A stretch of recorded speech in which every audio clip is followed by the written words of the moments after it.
ਸ਼ੇਰੇ Punjab AM 600 ਤੁਹਾਡਾ ਸਾਰਿਆਂ ਦਾ ਬਹੁਤ-ਬਹੁਤ ਸਵਾਗਤ ਹੈ। ਇਹ ਹੈ ਦ ਨਵਜੋਤ ਢਿੱਲੋਂ ਸ਼ੋਅ। ਸਾਡੀ ਅੱਜ ਦੇ ਇਸ ਸ਼ੋਅ ਦੇ ਵਿੱਚ ਜਿਸ ਪਿਆਰੀ ਸ਼ਖਸੀਅਤ ਦੇ ਨਾਲ ਮੈਂ ਗੱਲਬਾਤ ਕਰਨੀ ਹੈ, ਉਹਨਾਂ ਬਾਰੇ ਗੱਲ ਸ਼ੁਰੂ ਕਰਨ ਤੋਂ ਪਹਿਲਾਂ ਇੱਕ ਹੋਰ ਸ਼ਖਸੀਅਤ ਦਾ ਜ਼ਿਕਰ ਕਰਨਾ ਲਾਜ਼ਮੀ ਬਣਦਾ ਹੈ।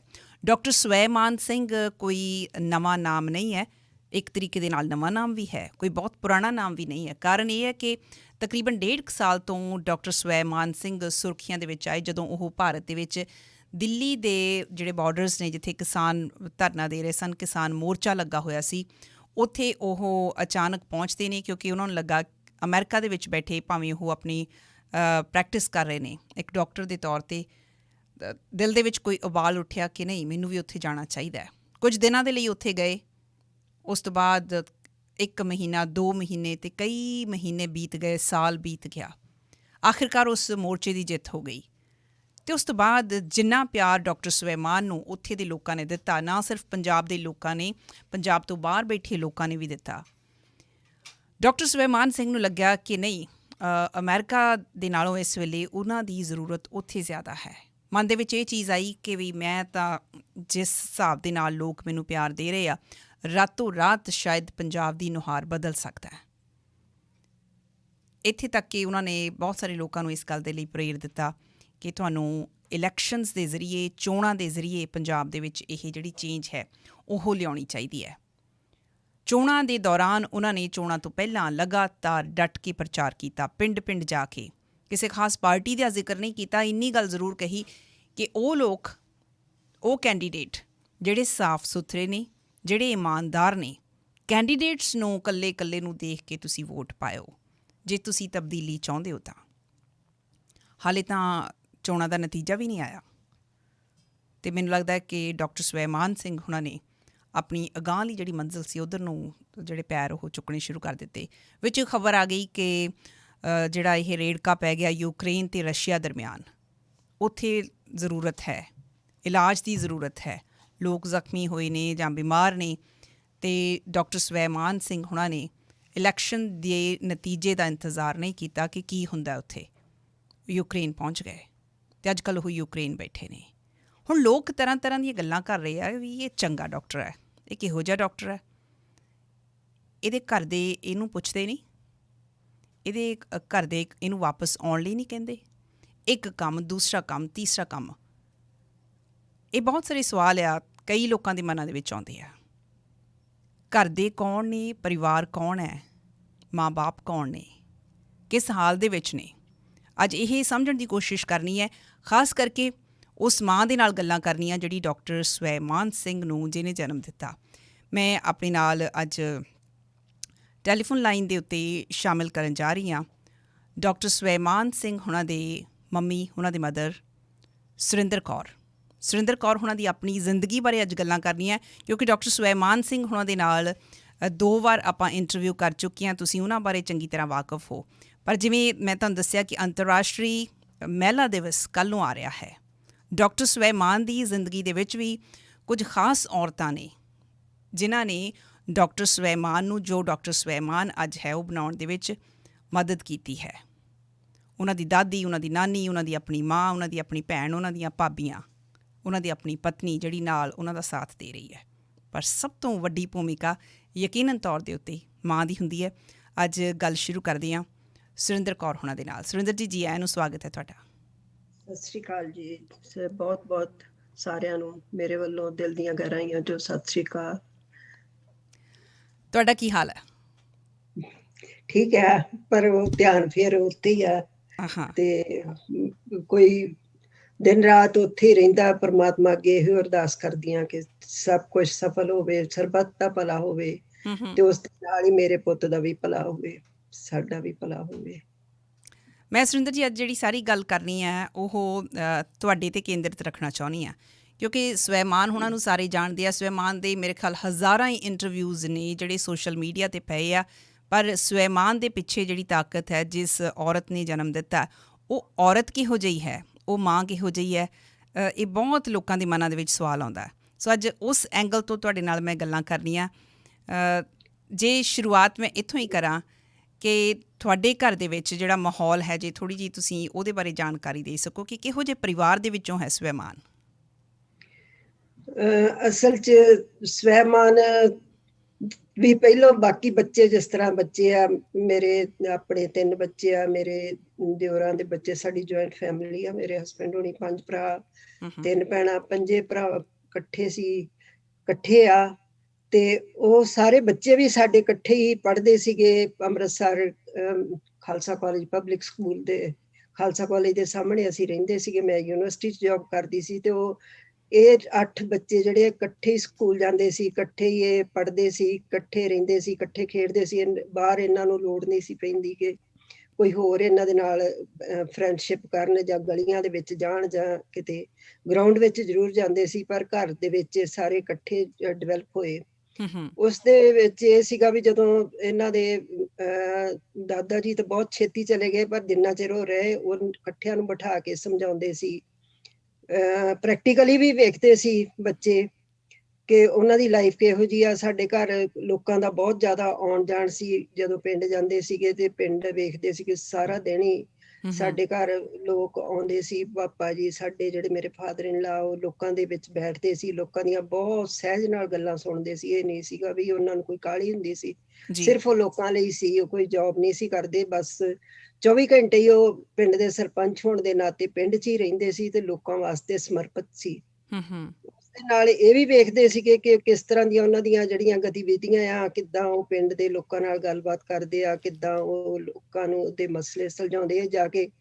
ਇਹ ਤੇ ਬਹੁਤ ਛੋਟਾ ਸੀ, ਪਰ ਮੇਰਾ ਜਿਹੜਾ ਵੱਡਾ ਬੇਟਾ ਉਹ ਤੇ ਬਿਲਕੁਲ ਹੀ ਕੋਲ ਹੀ ਬੈਠਾ ਰਹਿੰਦਾ ਸੀਗਾ, ਸਦਾ ਹੀ ਉਹਨਾਂ ਦੇ ਕੋਲ ਵੀ ਸੁਣਦਾ ਰਹਿੰਦਾ ਸੀ ਗੱਲਾਂ। ਤੇ ਫਿਰ ਉਹਨੇ, ਚਲੋ ਉਹਦਾ ਰੋਲ ਇਹ ਆ ਵੀ ਉਹਨੇ ਫਿਰ ਇਹਨਾਂ ਨੂੰ ਵੀ ਸਮਝਾਈਆਂ ਉਹ ਗੱਲਾਂ ਕਿ ਆਪਣੇ ਦਾਦਾ ਜੀ ਇੰਝ ਕਰਦੇ ਹੁੰਦੇ ਸੀ, ਆਪਣੇ ਦਾਦਾ ਜੀ ਏਦਾਂ ਪਿੰਡ ਦੀਆਂ ਗਲੀਆਂ ਜਦੋਂ ਬਣਦੀਆਂ ਹੁੰਦੀਆਂ ਸੀ ਮੈਨੂੰ ਨਾਲ ਲੈ ਕੇ ਜਾਂਦੇ ਹੁੰਦੇ ਸੀ। ਜੇ ਰਾਹ ਦੇ ਵਿੱਚ ਕੋਈ ਕੰਡਾ ਵੀ ਆ, ਕੋਈ ਟਾਹਣੀ ਪਈ ਆ ਜਾਂ ਕੋਈ ਕੱਚ ਪਿਆ ਤੇ ਉਹ ਚੁੱਕ ਕੇ ਪਰੇ ਸੁੱਟਦੇ ਹੁੰਦੇ ਸੀ ਆਪਣੇ ਹੱਥਾਂ ਨਾਲ। ਤੇ ਕਹਿੰਦਾ, ਮੇਰਾ ਵੱਡਾ ਬੇਟਾ ਕਹਿੰਦਾ ਕਿ ਮੈਂ ਕਿਹਾ ਵੀ ਤੁਸੀਂ ਕਿਉਂ ਸੁੱਟਦੇ ਜੇ? ਤੇ ਉਹ ਕਹਿੰਦੇ ਨਹੀਂ, ਕਿਸੇ ਨੇ ਵੱਜ ਜਾਊਗਾ ਤੇ ਜਿਹੜਾ ਵੀ ਵੇਖੇ ਉਹਨੂੰ ਸੁੱਟਣਾ ਚਾਹੀਦਾ ਆ।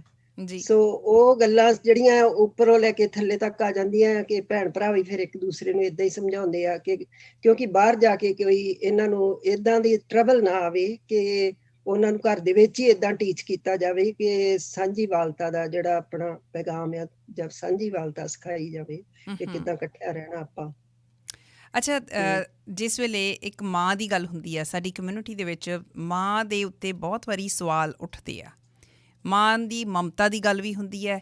ਜਦੋਂ ਕਿਤੇ ਬੱਚਾ ਮਾੜਾ ਮੋਟਾ ਟਰੈਕ ਤੋਂ ਇੱਧਰ ਉੱਧਰ ਹੋ ਜਾਂਦਾ, ਜੇ ਕਿਤੇ ਲੀਹ ਤੋਂ ਭਟਕ ਜਾਂਦਾ ਹੈ, ਅਕਸਰ ਕਿਹਾ ਜਾਂਦਾ ਕਿ ਮਾਂ ਨੇ ਵਿਗਾੜ ਦਿੱਤਾ ਇਸ ਬੱਚੇ ਨੂੰ, ਅਕਸਰ ਇਹ ਚੀਜ਼ ਹੁੰਦੀ ਹੈ। ਪਰ ਹੁਣ ਜਿਹੜਾ ਜਿਸ ਤਰ੍ਹਾਂ ਦਾ ਟਰੈਕ ਸਵੈਮਾਨ ਹੋਣਾ ਨੇ ਫੜਿਆ ਹੋਇਆ, ਤੁਹਾਡੇ ਘਰ 'ਚ ਦੂਜੇ ਵੀ 2 ਬੱਚੇ ਹੈਗੇ ਆ, ਸਵੈਮਾਨ ਵੀ ਉਸੇ ਘਰ ਦੇ ਵਿੱਚ ਜੰਮੇ ਪਲੇ ਹੈਗੇ ਆ, ਪਰ ਇਹ ਜਿਹੜਾ ਉਹਨਾਂ ਦੇ ਵਿੱਚ ਵੱਖਰਾਪਣ ਹੈ, ਇਹ ਕੀ ਤੁਸੀਂ ਬਚਪਨ ਤੋਂ ਹੀ ਦੇਖਦੇ ਸੀ ਜਾਂ ਤੁਸੀਂ ਕੋਈ ਸਵੈਮਾਨ ਨੂੰ ਕੋਈ ਵੱਖਰੀ ਤਰ੍ਹਾਂ ਦੀਆਂ ਕਹਾਣੀਆਂ ਸੁਣਾਈਆਂ ਹੋਈਆਂ? ਐਕਚੁਅਲੀ ਪਹਿਲੀ ਗੱਲ ਦਾ ਜਵਾਬ ਜਿਹੜਾ ਆ ਉਹ ਤੇ ਮੈਂ ਤੁਹਾਨੂੰ ਦੱਸਦੀ ਆ ਕਿ ਜਦੋਂ ਕੋਈ ਹੁੰਦੀ ਆ ਨਾ ਗੱਲ ਏਦਾਂ ਦੀ ਕਿ ਬੱਚਾ ਉਹ ਵਾਕਿਆ ਹੀ ਭਟਕਦਾ ਆ, ਤੇ ਉਹ ਕਹਿੰਦੇ ਜਿਹੋ ਜੀ ਕੋਕੋ ਉਹੋ ਜਿਹੇ ਬੱਚੇ। ਜੀ ਬਿਲਕੁਲ। ਤੇ ਉਹ ਮੈਨੂੰ ਵੀ ਕਈ ਵਾਰੀ ਬੜੀ ਵਾਰੀ ਸੁਣਨੀ ਪਈ ਇਹ ਗੱਲ ਵੀ ਜਿਹੋ ਜੀ ਕੋਕੋ ਉਹੋ ਜਿਹੇ ਬੱਚੇ, ਕਿਉਂਕਿ ਬੱਚੇ ਗਲਤੀਆਂ ਵੀ ਕਰਦੇ ਆ, ਬੱਚੇ ਘਰ ਬਹੁਤ ਕੁਛ ਕਰਦੇ ਆ ਜੀ। ਪਰ ਜਦੋਂ ਹੁਣ ਮੈਨੂੰ ਲੱਗਦਾ ਕਿ ਮੈਂ ਕਹਿ ਸਕਦੀ ਹਾਂ ਜਿਹੋ ਜੀ ਕੋਕੋ ਉਹੋ ਜਿਹੇ ਬੱਚੇ। ਕੋਕੋ ਦੀ ਕਹਾਣੀ ਵੀ ਫਿਰ ਤਾਂ ਜ਼ਰੂਰ ਸੁਣਨੀ ਪੈਣੀ ਹੈ ਕਿ ਕੋਕੋ ਕੀ ਇਹੋ ਜਿਹਾ ਕਰਦੀ ਹੁੰਦੀ ਸੀ। ਵੀ ਜਿਹੋ ਜੀ ਕੋਕੋ ਉਹੋ ਜਿਹੇ ਬੱਚੇ ਹੁੰਦੇ ਆ, ਵਾਕਿਆ ਹੀ ਹੁੰਦੇ ਆ। ਮੈਨੂੰ ਗੁੱਸਾ ਨਹੀਂ ਕਰਨਾ ਚਾਹੀਦਾ ਤੇ ਵੀ ਉਹ ਠੀਕ ਗੱਲ ਆ। ਬਾਕੀ ਇਹ ਆ ਵੀ ਇਹ 3 ਭੈਣ ਭਰਾ ਆ। ਸੰਗਰਾਮ ਮੇਰਾ ਵੱਡਾ ਬੇਟਾ ਆ, ਕਮਲ ਮੇਰੀ ਉਹ ਤੋਂ ਛੋਟੀ ਬੇਟੀ ਹੈ, ਸਭ ਤੋਂ ਛੋਟਾ। ਤੇ ਇਹ ਵੀ ਭਾਵਨਾ ਤੇ ਸਾਰਿਆਂ ਦੀ ਸੇਮ ਹੀ ਆ, ਕੋਈ ਏਦਾਂ ਨਹੀਂ। ਪਰ ਇਹ ਇੱਕ ਥੋੜਾ ਜਿਹਾ ਮੈਨੂੰ ਫਰਕ ਇਹਦਾ ਪਤਾ ਆ ਕਿ ਇਹ ਸਮਾਰਟ ਸੀਗਾ ਤੇ ਇਹ ਨਾ ਥੋੜਾ ਇਲਤੀ ਵੀ ਸੀਗਾ। ਜਿੱਦਾਂ ਦੂਸਰਿਆਂ ਨੂੰ ਇਹ ਲੱਗਦਾ ਹੁੰਦਾ ਸੀਗਾ ਵੀ ਇਹ ਗਲਤ ਕਰਨ ਡਿਆ, ਪਰ ਉਹ ਗਲਤ ਨਹੀਂ ਸੀ ਹੁੰਦਾ ਠੀਕ ਸੀ, ਪਰ ਥੋੜਾ ਜਿਹਾ ਅਗਾਂਹ ਸੀਗਾ ਬਾਕੀਆਂ ਨਾਲੋਂ, ਤੇਜ਼ ਸੀਗਾ। ਜਿੱਦਾਂ ਸਕੂਲੋਂ ਵੀ ਇਹਨਾਂ ਨੇ ਆਉਣਾ, ਖੇਡਦੇ ਹੋਣਾ, ਜੇ ਬਾਹਰੋਂ ਇਹਨਾਂ ਦੇ ਪਾਪਾ ਨੇ ਆਉਣਾ, ਉਹਨਾਂ ਕਹਿਣਾ ਵੀ ਤੁਸੀਂ ਖੇਡਣ ਡਏ ਸਾਰੇ ਬੱਚੇ ਤੇ ਹੋਮਵਰਕ ਕਰ ਲਿਆ, ਤੇ ਮੈਨੂੰ ਲੱਗਣਾ ਵੀ ਇਹਨਾਂ ਨੂੰ ਪੈ ਜਾਣੀਆਂ, ਹੁਣ ਕੁੱਟ ਪੈ ਜਾਣੀਆਂ ਵੀ ਇਹ ਸ਼ਰਾਰਤ ਮੇਰੇ ਆਖੇ ਨਹੀਂ ਲੱਗਦੇ ਤੇ ਖੇਡਣ ਡਏ ਆ। ਤੇ ਉਹਨਾਂ ਨੇ ਕਹਿਣਾ ਲਿਆਓ ਆਪੋ ਆਪਣੀਆਂ ਕਾਪੀਆਂ, ਤੇ ਇਹਦੀ ਕਾਪੀ ਜਿਹੜੀ ਉਹ ਬਿਲਕੁਲ ਕੰਮ ਕੀਤਾ ਹੁੰਦਾ ਸੀਗਾ। ਅੱਛਾ। ਤੇ ਫਿਰ ਮੈਨੂੰ ਹੋਣਾ ਵੀ ਚੱਲ ਇਹ ਤੇ ਬਚ ਗਿਆ ਨਾ, ਵੀ ਇਹਨੂੰ ਨਹੀਂ ਪੈਣੀਆਂ, ਕਿਉਂਕਿ ਛੋਟਾ ਛੋਟਾ ਸੀ ਬੇਬੀ ਜੀ। ਦੀ ਥੋੜੀ ਜਿਹੀ ਕਮਜ਼ੋਰੀ ਵੀ ਹੁੰਦੀ ਆ, ਤੇ ਹੂੰ ਇਹਨੂੰ ਨਹੀਂ ਪੈਣੀ ਚਾਹੀਦੀ। ਤੇ ਬਾਕੀ ਜਦੋਂ ਇਹ ਗਿਆ ਆ, ਉਦੋਂ ਮੇਰਾ ਵੱਡਾ ਬੇਟਾ ਬਹੁਤ ਜ਼ਿਆਦਾ ਤਰਲੋ ਮੱਛੀ ਹੁੰਦਾ ਸੀ, ਇਹਨੂੰ ਕਹਿੰਦਾ ਵੀ ਤੂੰ ਆ ਜਾ ਤੇ ਮੈਂ ਅੱਛਾ। ਚੱਲ ਜਾਣਾ, ਹਾਂ ਹਾਂ ਮੈਂ ਇੱਥੇ ਚਲੇ ਜਾਣਾ, ਕਿਉਂਕਿ ਉਹ ਵੀ ਬੜਾ ਜ਼ਿਆਦਾ ਅਗਰੈਸਿਵ ਆ ਇਸ ਮਸਲੇ ਦੇ ਵਿੱਚ। ਕਮਲ ਵੀ ਚਾਹੁੰਦੀ ਸੀ, ਮੇਰੀ ਇਵਨ ਨੋ ਸੰਗਰਾਮ ਦੀ ਵਾਈਫ ਹੋ ਅਜੇ ਤੱਕ ਵੀ, ਹੁਣ ਉਹ ਗਿਆ ਜਿੱਥੇ, ਉੱਥੇ ਕਹਿੰਦੀ ਆ ਕਿ ਮੈਨੂੰ ਵੀ 2 ਹਫ਼ਤੇ ਜਾ ਲੈਣ ਦਿਓ, ਪਰ ਅੱਛਾ ਘਰਾਂ ਦੀਆਂ ਜ਼ਿੰਮੇਵਾਰੀਆਂ ਇਦਾਂ ਦੀਆਂ ਹੁੰਦੀਆਂ। ਫਿਰ ਇਹਦੇ ਪਾਪਾ ਨੇ ਵੀ ਕਿਹਾ ਸੰਗਰਾਮ ਨਹੀਂ, ਤੇਰੀ ਜ਼ਿੰਮੇਵਾਰੀ ਜ਼ਿਆਦਾ ਆ, ਵੀ ਤੇਰੇ ਮਤਲਬ ਤੂੰ ਨਹੀਂ ਜਾ ਸਕਦਾ, ਇੱਕ ਗਿਆ, ਚਲੋ ਉਹਨੂੰ ਸਪੋਰਟ ਕਰੋ। ਜੀ ਜੀ। ਤੇ ਉਹ ਜਿਹੜੇ ਆ, ਉਹ ਦੋਨੇ ਸਾਰੀ ਫੈਮਿਲੀ ਸਾਡੀ, ਮੇਰੇ ਬੱਚੇ, ਮੇਰੀ ਬੇਟੀ, ਮੇਰਾ ਬੇਟਾ, ਮੇਰੀ ਨੂੰਹ, ਈਵਨ ਛੋਟੇ ਬੱਚੇ ਵੀ ਦਿਲੋਂ ਜਿਹੜੇ ਆ ਉਹਦੇ ਨਾਲ ਦਿਨ ਰਾਤ ਜੁੜੇ ਆ।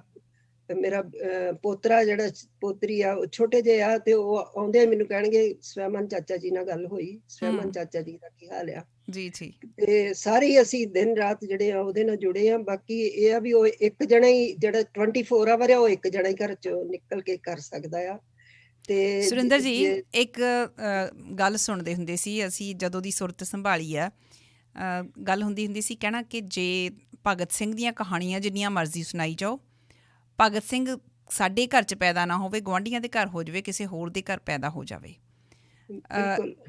ਮੈਂ ਇਹ ਵੀ ਮਹਿਸੂਸ ਕਰਦੀ ਹਾਂ ਕਿ ਤੁਹਾਡੇ ਘਰ ਦੇ ਵਿੱਚ ਯਕੀਨਨ ਤੌਰ ਦੇ ਉੱਤੇ ਤੁਸੀਂ ਜ਼ਰੂਰ ਇਹੋ ਜਿਹੀਆਂ ਕਹਾਣੀਆਂ ਸੁਣਾਉਂਦੇ ਰਹੇ ਹੋਗੇ, ਗੱਲਾਂ ਬਾਤਾਂ ਕਰਦੇ ਰਹੇ ਹੋਗੇ, ਕਿਉਂਕਿ ਜਦੋਂ ਡਾਕਟਰ ਸੁਲੇਮਾਨ ਨਾਲ ਮੇਰੀ ਗੱਲਬਾਤ ਹੋਈ ਸੀ, ਥੋੜ੍ਹਾ ਜਿਹਾ ਤੁਸੀਂ ਜ਼ਿਕਰ ਕੀਤਾ ਸੀ ਕਿ ਤੁਹਾਡੀ ਆਪਣੀ ਬੇਟੀ ਨੇ ਇਹ ਕਿਹਾ ਸੀ ਕਿ ਇਹੋ ਜਿਹੀਆਂ ਕਹਾਣੀਆਂ ਜੇ ਤੁਸੀਂ ਉਹਨੂੰ ਸੇਵਾ ਭਾਵਨਾ ਦੀਆਂ ਜਾਂ ਲੋਕਾਂ ਦੇ ਲਈ ਕੁਝ ਕਰਨ ਦੀਆਂ ਸੁਣਾਉਂਦੇ ਆਏ ਹੋ, ਜੇ ਹੁਣ ਉਹ ਕਰਨਾ ਚਾਹੁੰਦਾ, ਹੁਣ ਤੁਸੀਂ ਰੋਕ ਨਹੀਂ ਸਕਦੇ, ਇਹ ਡਬਲ ਰੋਲ ਪਲੇ ਨਹੀਂ ਕਰ ਸਕਦੇ।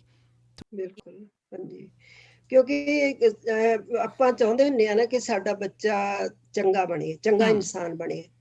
ਤੁਸੀਂ ਸਾਹਿਬਜ਼ਾਦੇ ਹੁਣ ਆਪਣੇ ਘਰ ਆਪਾਂ ਕਿੰਨੇ ਜੁੜੇ ਆ। ਮੇਰੇ ਨਾਨੀ ਨੇ, ਮੇਰੀ ਦਾਦੀ ਨੇ ਸਾਹਿਬਜ਼ਾਦਿਆਂ ਦੀਆਂ ਕਹਾਣੀਆਂ ਜਾਂ ਉਹ ਦੀਵਾਨ ਸੁਣੇ ਆ, ਜਾਂ ਉਹ ਕੀਰਤਨ ਕਥਾ ਸੁਣੀਆਂ ਆ।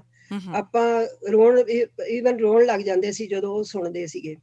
ਤੇ ਪਰ ਉਹ ਆਪਣੇ ਦੇ ਵਿੱਚ ਇੱਕ ਭਾਵਨਾ ਸਦਾ ਲਈ ਭਰੀ ਗਈ ਕਿ ਆਪਾਂ ਕਿਸੇ ਦਾ ਮਾੜਾ ਨਹੀਂ ਕਰਨਾ, ਆਪਾਂ ਸੱਚ ਦਾ ਸਾਥ ਦੇਣਾ, ਮਾੜੇ ਦਾ ਸਾਥ ਦੇਣਾ, ਗਰੀਬ ਦੇ ਦੀ ਬਾਂਹ ਬਣਨਾ।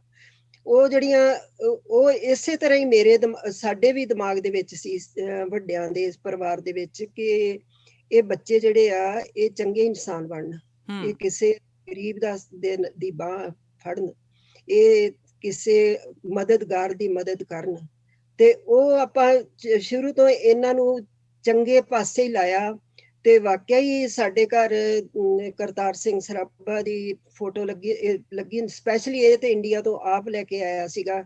ਇਹਨੇ ਆਪਣੇ ਕਮਰੇ ਦੇ ਵਿੱਚ ਕਰਤਾਰ ਸਿੰਘ ਸਰਾਭੇ ਦੀ, ਊਧਮ ਸਿੰਘ ਦੀ, ਭਗਤ ਸਿੰਘ ਦੀ, ਜਿਹੜੀ ਇੱਕ 5 ਗਦਰੀ ਬਾਬਿਆਂ ਦੀ ਫੋਟੋ ਆ, ਜਿਨ੍ਹਾਂ ਨੂੰ ਅੰਮ੍ਰਿਤਸਰ ਰੇਲਵੇ ਸਟੇਸ਼ਨ ਦੀ ਆ, ਬੜੀ ਉਹ ਜਿਹੜੀ ਪਪੂਲਰ ਆ ਫੋਟੋ, ਕਿ ਉਹਨਾਂ ਨੂੰ ਬੇੜੀਆਂ ਪਾਈਆਂ ਆ, ਹੱਥਕੜੀਆਂ ਲਾਈਆਂ ਆ, ਤੇ ਉਹਦੇ ਵਿੱਚ ਆਪਣੇ ਬਾਬਾ ਸੋਹਣ ਸਿੰਘ ਭਕਨਾ ਜੀ ਆ, ਬਾਬਾ ਦਰਸ਼ਨ ਸਿੰਘ ਫੇਰੂਮਾਨ ਆ, ਚੀਮਾ ਜੀ ਆ, ਉਹ ਗੰਡੀ ਪਿੰਡ ਜਿਹੜੇ ਸ਼ਹੀਦ ਹੋਏ ਉਹਨਾਂ ਦੇ ਵਿੱਚੋਂ, ਉਹਨਾਂ ਦੀ ਉਹ ਫੋਟੋ ਉਹਨੇ ਲਾਈ ਹੁੰਦੀ ਸੀਗੀ ਘਰ ਆਪਣੇ, ਜਿਹੜਾ ਜਿੱਥੇ ਪੜ੍ਹਦਾ ਸੀਗਾ ਇਹ ਸਾਹਮਣੇ ਉਹਨੇ ਫੋਟੋ ਇਹ ਲਾਈਆਂ ਹੁੰਦੀਆਂ ਸੀ, ਅਜੇ ਵੀ ਲੱਗੀਆਂ ਫੋਟੋ।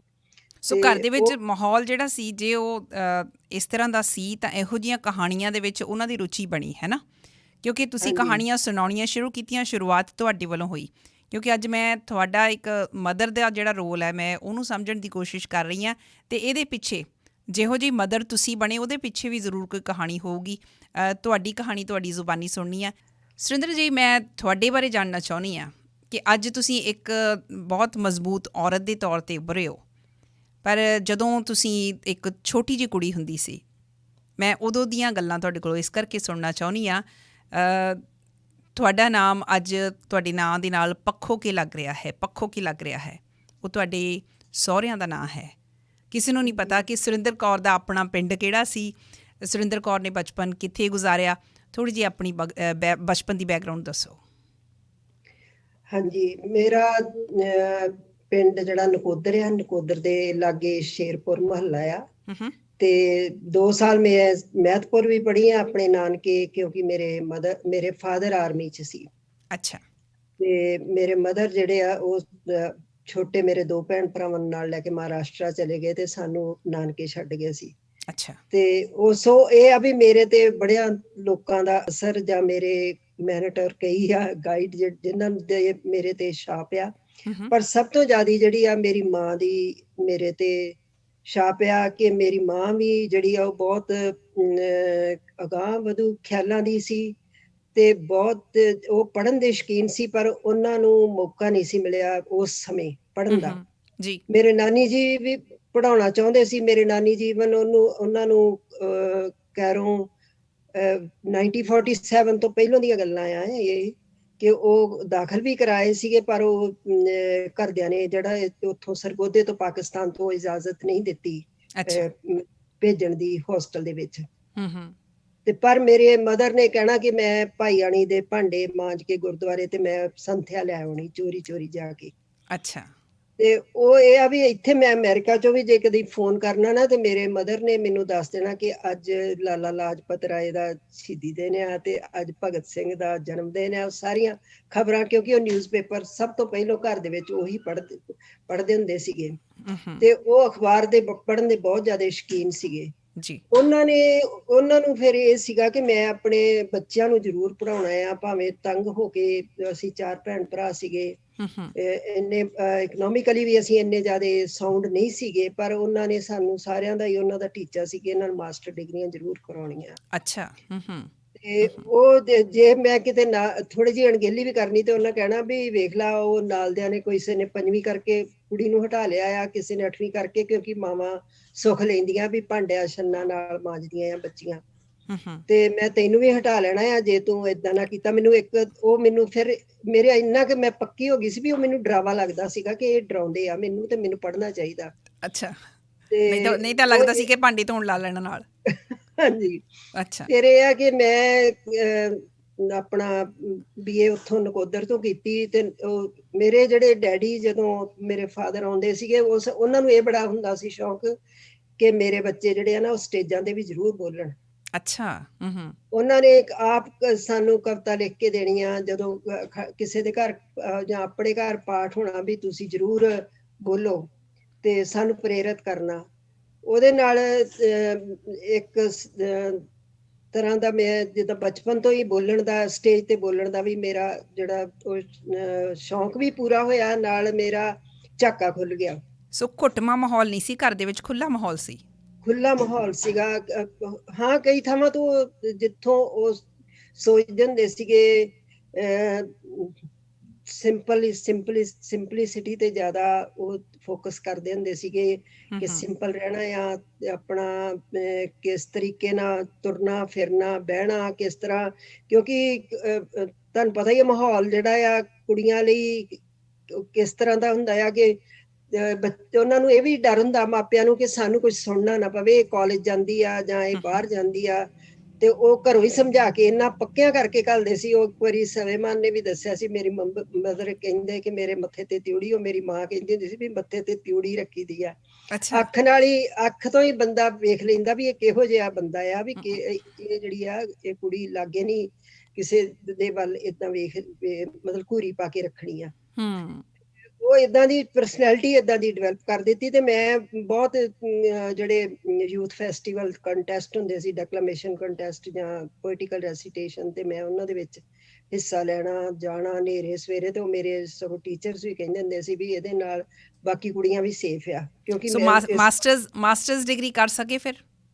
ਹਾਂਜੀ, ਮੈਂ ਮਾਸਟਰ ਪੋਲੀਟੀਕਲ ਸਾਇੰਸ ਦੀ ਗੁਰੂ ਨਾਨਕ ਦੇਵ ਯੂਨੀਵਰਸਿਟੀ ਤੋਂ ਕੀਤੀ। ਉਦੋਂ ਬਾਅਦ ਮੇਰਾ ਵਿਆਹ ਹੋ ਗਿਆ ਸੀਗਾ ਮਾਸਟਰ ਫਸਟ ਈਅਰ ਦੇ ਵਿੱਚ ਹੀ। ਅੱਛਾ। ਪਰ ਇੱਕ ਚੀਜ਼ ਸੀ ਵੀ ਉਹ ਪਹਿਲਾਂ ਹੀ ਪੁੱਛ ਲਿਆ ਸੀਗਾ ਆਪਣੇ, ਮੇਰੇ ਹਸਬੈਂਡ ਵੀ ਕਾਫੀ ਅਗਾਂਹ ਵਧੂ ਖਿਆਲਾਂ ਦੇ, ਪਰ ਫਿਰ ਵੀ ਹੁੰਦਾ ਨਾ ਵੀ ਫੈਮਿਲੀ ਦੇ ਵਿੱਚ ਕਿੱਦਾਂ ਦਾ ਮਾਹੌਲ ਆ, ਕਿੱਦਾਂ ਦਾ ਵੀ ਇਹਨੂੰ ਪੜ੍ਹਨ ਦੇਣਗੇ ਕਿ ਨਹੀਂ। ਪਹਿਲਾਂ ਹੀ ਮੇਰੇ ਮਦਰ ਫਾਦਰ ਨੇ ਕਿਹਾ ਵੀ ਇਹਨੂੰ ਅਸੀਂ ਮਾਸਟਰ ਡਿਗਰੀ ਕਰਾਉਣੀ ਚਾਹੁੰਦੇ ਆ ਤੇ ਫਿਰ ਵਿਆਹ ਕਰਨਾ ਚਾਹੁੰਦੇ ਆ, ਪਰ ਜੇ ਤੁਸੀਂ ਕਹਿੰਦੇ ਆ ਪਰ ਇਹਨੂੰ ਮਾਸਟਰ ਡਿਗਰੀ ਜ਼ਰੂਰ ਕਰਾ ਦਿਓ।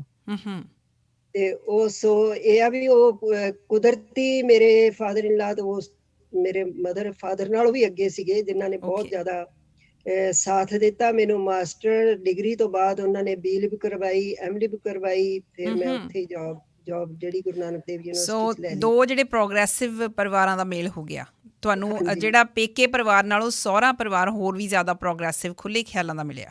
ਬਿਲਕੁਲ, ਉਹਨਾਂ ਨੇ ਮੈਨੂੰ ਬਿਲਕੁਲ ਨਹੀਂ ਰੋਕਿਆ। ਜਿੱਦਾਂ ਮੇਰੇ ਮਦਰ ਇਨ ਲਾ ਥੋੜਾ ਜਿਹਾ ਸੀਗਾ ਵੀ ਉਹਨਾਂ ਨੂੰ ਵੀ ਬੱਚੇ ਵੀ ਆ ਤੇ ਘਰ ਦਾ ਕੰਮ ਵੀ ਆ, ਵੀ ਔਖੀ ਹੋਊਗੀ ਇਸ ਪੱਖੋਂ। ਮਤਲਬ ਇਹ ਨਹੀਂ ਵੀ ਚਾਹੁੰਦੇ ਨਹੀਂ ਸੀ ਪੜ੍ਹੇ, ਪਰ ਉਹਨਾਂ ਨੂੰ ਮੇਰੀ ਅਖਿਆਈ ਦਿਸਦੀ ਸੀ ਵੀ ਇਹ ਬਹੁਤ ਜ਼ਿਆਦਾ ਹਾਰਡ ਵਰਕ ਇਹਨੂੰ ਕਰਨਾ ਪਊਗਾ। ਤੇ ਉਹ ਇੱਕ ਵਾਰੀ ਉਹਨਾਂ ਨੇ ਕਿਹਾ, ਪਰ ਮੇਰੇ ਫਾਦਰ ਇਨ ਲਾ ਨੇ ਕਿਹਾ ਨਹੀਂ, ਆਪਾਂ ਏਦਾਂ ਨਹੀਂ ਕਰਨਾ, ਕਿਉਂਕਿ ਕੱਲ ਨੂੰ ਬੱਚੇ ਕਹਿਣ ਨਾ ਸਾਨੂੰ ਮੌਕਾ ਨਹੀਂ ਦਿੱਤਾ। ਉਹ ਮੈਨੂੰ ਗੱਲ ਅਜੇ ਤੱਕ ਵੀ ਨਹੀਂ ਭੁੱਲਦੀ, ਕਦੀ ਵੀ ਨਹੀਂ ਭੁੱਲਦੀ ਤੇ ਨਾ ਭੁੱਲਣੀ ਆ।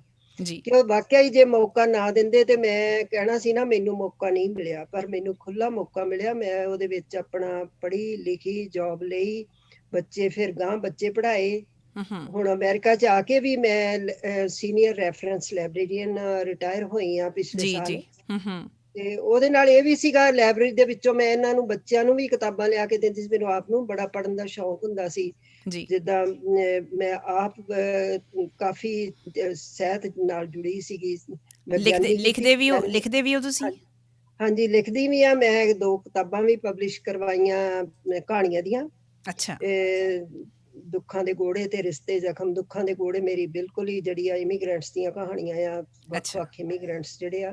ਫਿਰ ਪਰ ਜਦੋਂ ਸਵੈਮਾਨ ਉੱਥੇ ਗਿਆ, ਉਦੋਂ ਮੈਂ 1-2 ਕਿਤਾਬਾਂ ਐਡਿਟ ਕੀਤੀਆਂ। ਜਿੱਦਾਂ ਬਾਹਰਲੇ ਜਿੰਨੇ ਵੀ ਲੋਕ ਸਾਰੇ ਜੁੜ ਗਏ ਸੀ ਕਿਸਾਨ ਮੋਰਚੇ ਦੇ ਨਾਲ, ਤੇ ਮੈਂ ਉਹ ਸਾਰੀਆਂ ਕਵਿਤਾਵਾਂ ਇਕੱਠੀਆਂ ਕਰਕੇ ਪਹਿਲੋਂ ਇੱਕ ਕਿਤਾਬ ਭੇਜੀ, ਫਿਰ ਇੱਕ ਸਮੁੰਦਰੋਂ ਪਾਰ ਤੇਰੇ ਨਾਲ ਉਹਦਾ ਟਾਈਟਲ ਰੱਖਿਆ।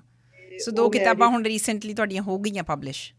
ਹਾਂਜੀ, 2 ਉਹ ਪਬਲਿਸ਼ ਕਰਾ ਕੇ ਉੱਥੇ ਮੋਰਚੇ 'ਚ ਹੀ ਭੇਜ ਦਿੱਤੀਆਂ ਸੀਗੀਆਂ ਮੈਂ। ਉਹ ਇੱਕ 2021 ਜਨਵਰੀ ਦੇ ਵਿੱਚ, ਤੇ ਇੱਕ ਮੇਰੇ ਖਿਆਲ ਮਾਰਚ ਅਪ੍ਰੈਲ ਭਗਤ ਸਿੰਘ ਦੇ ਜਦੋਂ ਸ਼ਹੀਦੀ ਦਿਨ 23 ਮਾਰਚ ਨੂੰ ਮੈਂ ਰਿਲੀਜ਼ ਕੀਤੀ ਸੀ ਉੱਥੇ ਉਹਨਾਂ ਨੇ।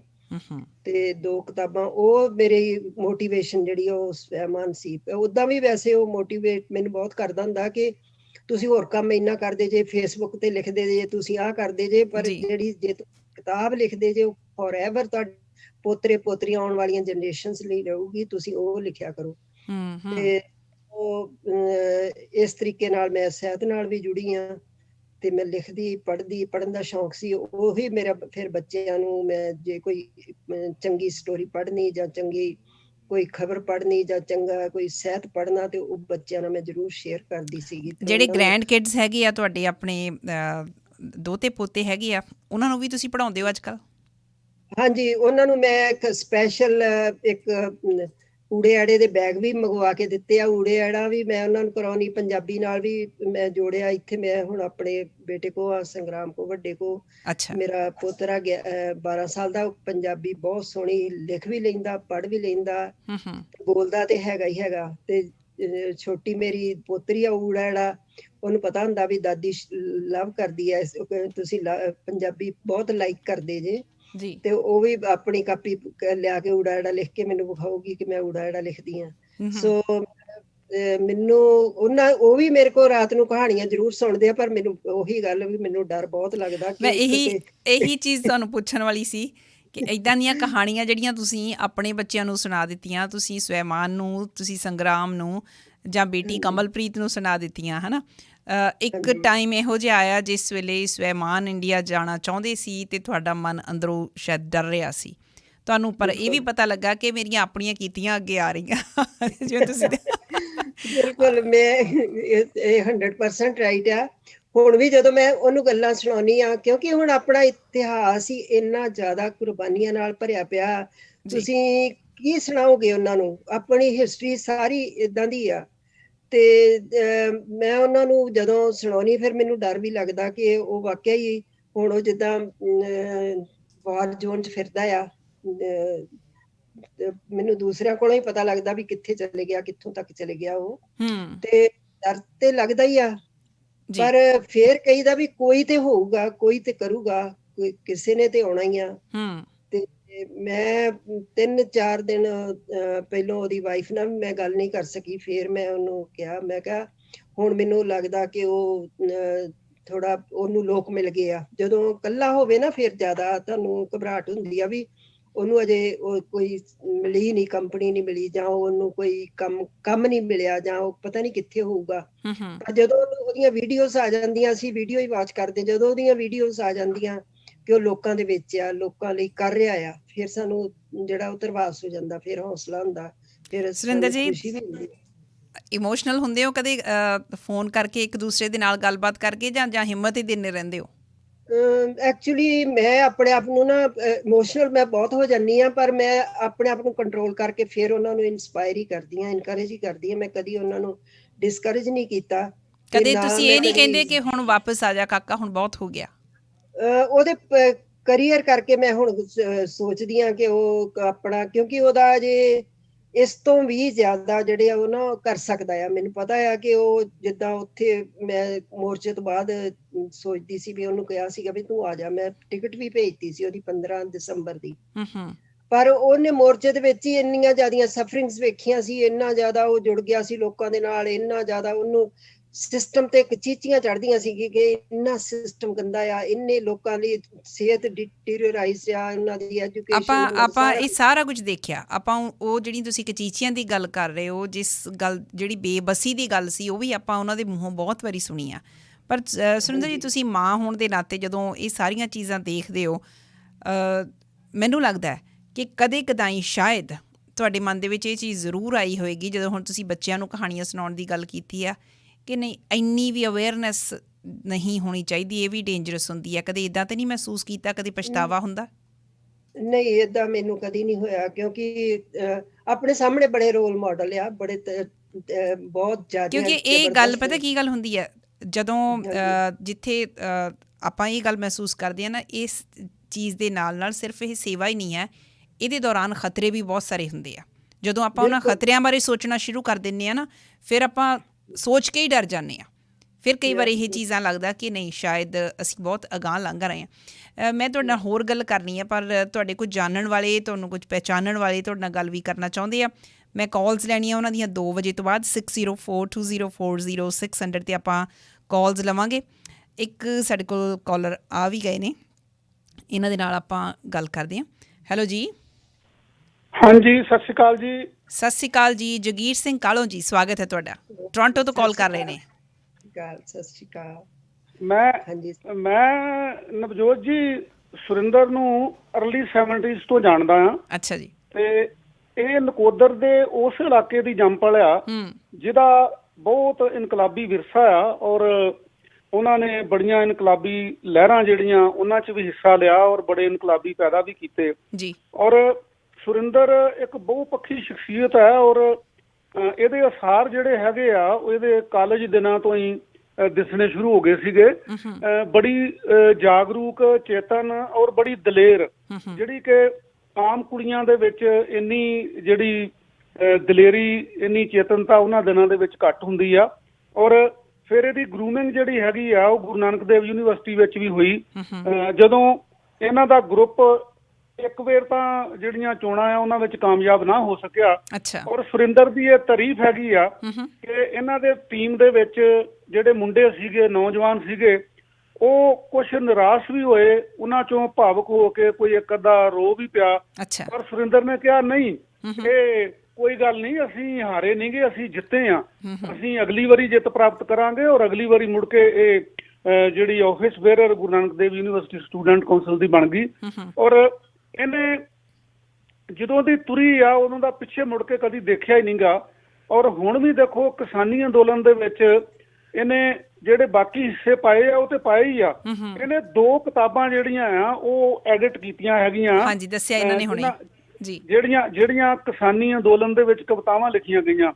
ਔਰ ਇਹਦੇ ਨਾਲ ਨਾਲ ਇਹਨੇ ਕਹਾਣੀਆਂ ਵੀ ਲਿਖੀਆਂ ਆ ਜੀ। ਔਰ ਇਹ ਸੁਰਿੰਦਰ ਇੱਕ, ਮੈਂ ਸਮਝਣਾ ਵੀ ਸਾਡੀਆਂ ਜਿਹੜੀਆਂ ਔਰਤਾਂ ਆ, ਜਿਹੜੀਆਂ ਸੋਸ਼ਲ ਲਾਈਫ ਦੇ ਵਿੱਚ ਐਕਟਿਵ ਹੋਣੀਆਂ ਚਾਹੁੰਦੀਆਂ ਆ, ਉਹਨਾਂ ਲਈ ਮੈਂ ਮਹਿਸੂਸ ਕਰਦਾ ਕਿ ਸੁਰਿੰਦਰ ਇੱਕ ਰੋਲ ਮਾਡਲ ਆ।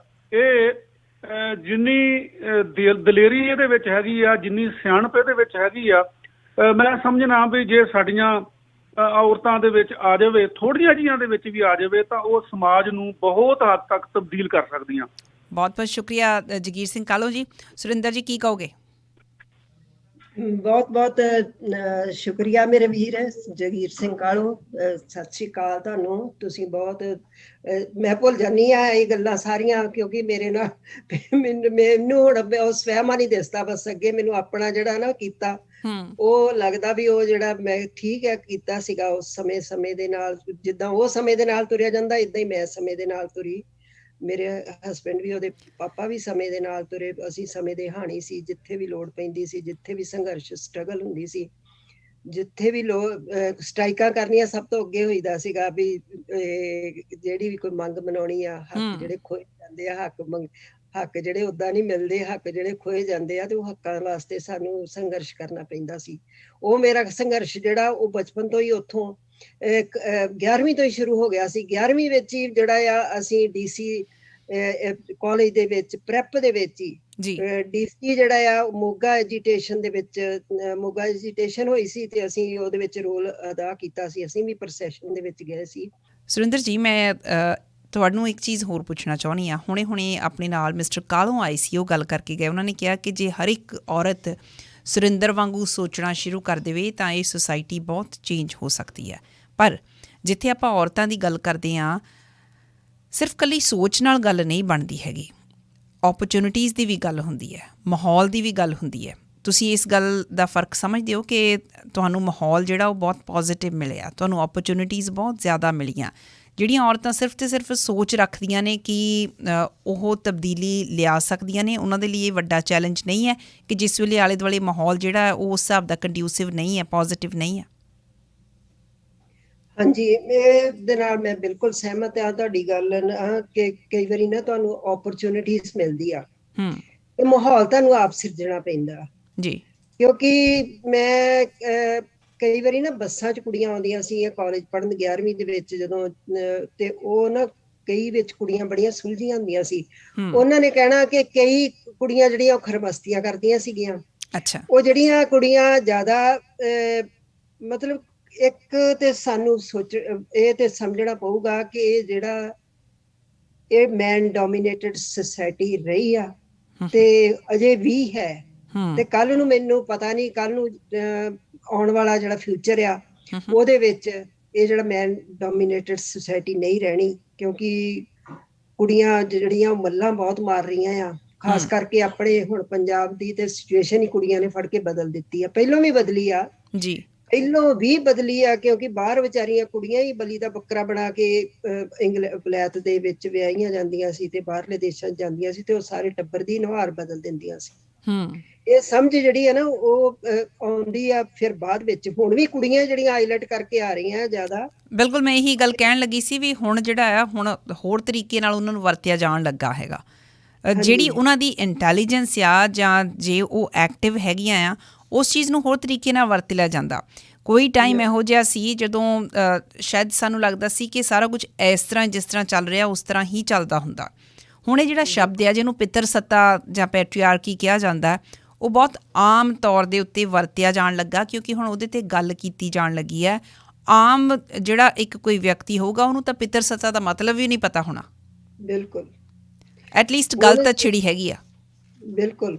ਹੁਣ ਇਹ ਆ ਨਾ ਵੀ ਜਿਹੜੀਆਂ ਪਹਿਲੋਂ ਵੀ ਆਪਾਂ ਇੱਕ ਪਤਾ ਆ ਵੀ ਜਿਹੜੀਆਂ ਧੀਆਂ ਆ ਸ਼ੁਰੂ ਤੋਂ ਪਤਾ, ਮੇਰੇ ਮਦਰ ਮੇਰੇ ਨਾਨੀ ਉਹਨਾਂ ਕੋਲ ਵੀ ਸੁਣਦੇ ਰਹੇ, ਧੀਆਂ ਦੁੱਖ ਵੰਡਾਉਂਦੀਆਂ ਆ, ਜ਼ਿਆਦਾ ਪਿਆਰ ਕਰਦੀਆਂ ਆ, ਪਰ ਫੇਰ ਵੀ ਕਿਤੇ ਨਾ ਕਿਤੇ ਉਹੀ ਧੀਆਂ ਜਿਹੜੀਆਂ ਆ ਉਹ ਕੁਛ ਜਿਹੜੇ ਆ ਉਹ ਉਹਨਾਂ ਨੂੰ ਜਨਮ ਦੇਣ ਤੋਂ ਵੀ ਡਰਦੇ ਆ ਕਿ ਪਤਾ ਨਹੀਂ ਇਹਨਾਂ ਨੇ ਉਹ ਹਊਆ ਹੀ ਬਣਾ ਲਈਆਂ ਕਿ ਪਤਾ ਨਹੀਂ ਕੀ ਕਰ ਦੇਣਾ ਆ ਕੀ ਨਹੀਂ। ਇਹ ਨਹੀਂ ਭਾਰ ਚੁੱਕਣ ਨੂੰ ਤਿਆਰ ਜਾਂ ਇਹ ਰਿਸਪੌਂਸਿਬਿਲਿਟੀ ਜ਼ਿੰਮੇਵਾਰੀ ਚੁੱਕਣ ਨੂੰ ਤਿਆਰ ਨਹੀਂ ਵੀ ਅਸੀਂ ਇਹਨਾਂ ਨੂੰ ਪੜ੍ਹਾਵਾਂ ਲਿਖਾਵਾਂਗੇ, ਸੋਹਣਾ ਸਮਝਾਵਾਂਗੇ, ਅੱਗੇ ਉਹਨਾਂ ਨੂੰ ਚੰਗਾ, ਕਿਉਂਕਿ ਉਹਨਾਂ ਨੇ ਹੀ ਸਮਾਜ ਸਿਰਜਣਾ। ਤੇ ਆਪਾਂ ਧੀਆਂ ਦੀ ਜਿੱਥੇ ਗੱਲ ਕਰ ਰਹੇ ਹਾਂ ਨਾ, ਸਾਡਾ ਇੱਕ ਪਰਸਪੈਕਟਿਵ ਹੋਰ ਵੀ ਹੈਗਾ ਆ ਸੁਰਿੰਦਰ ਜੀ।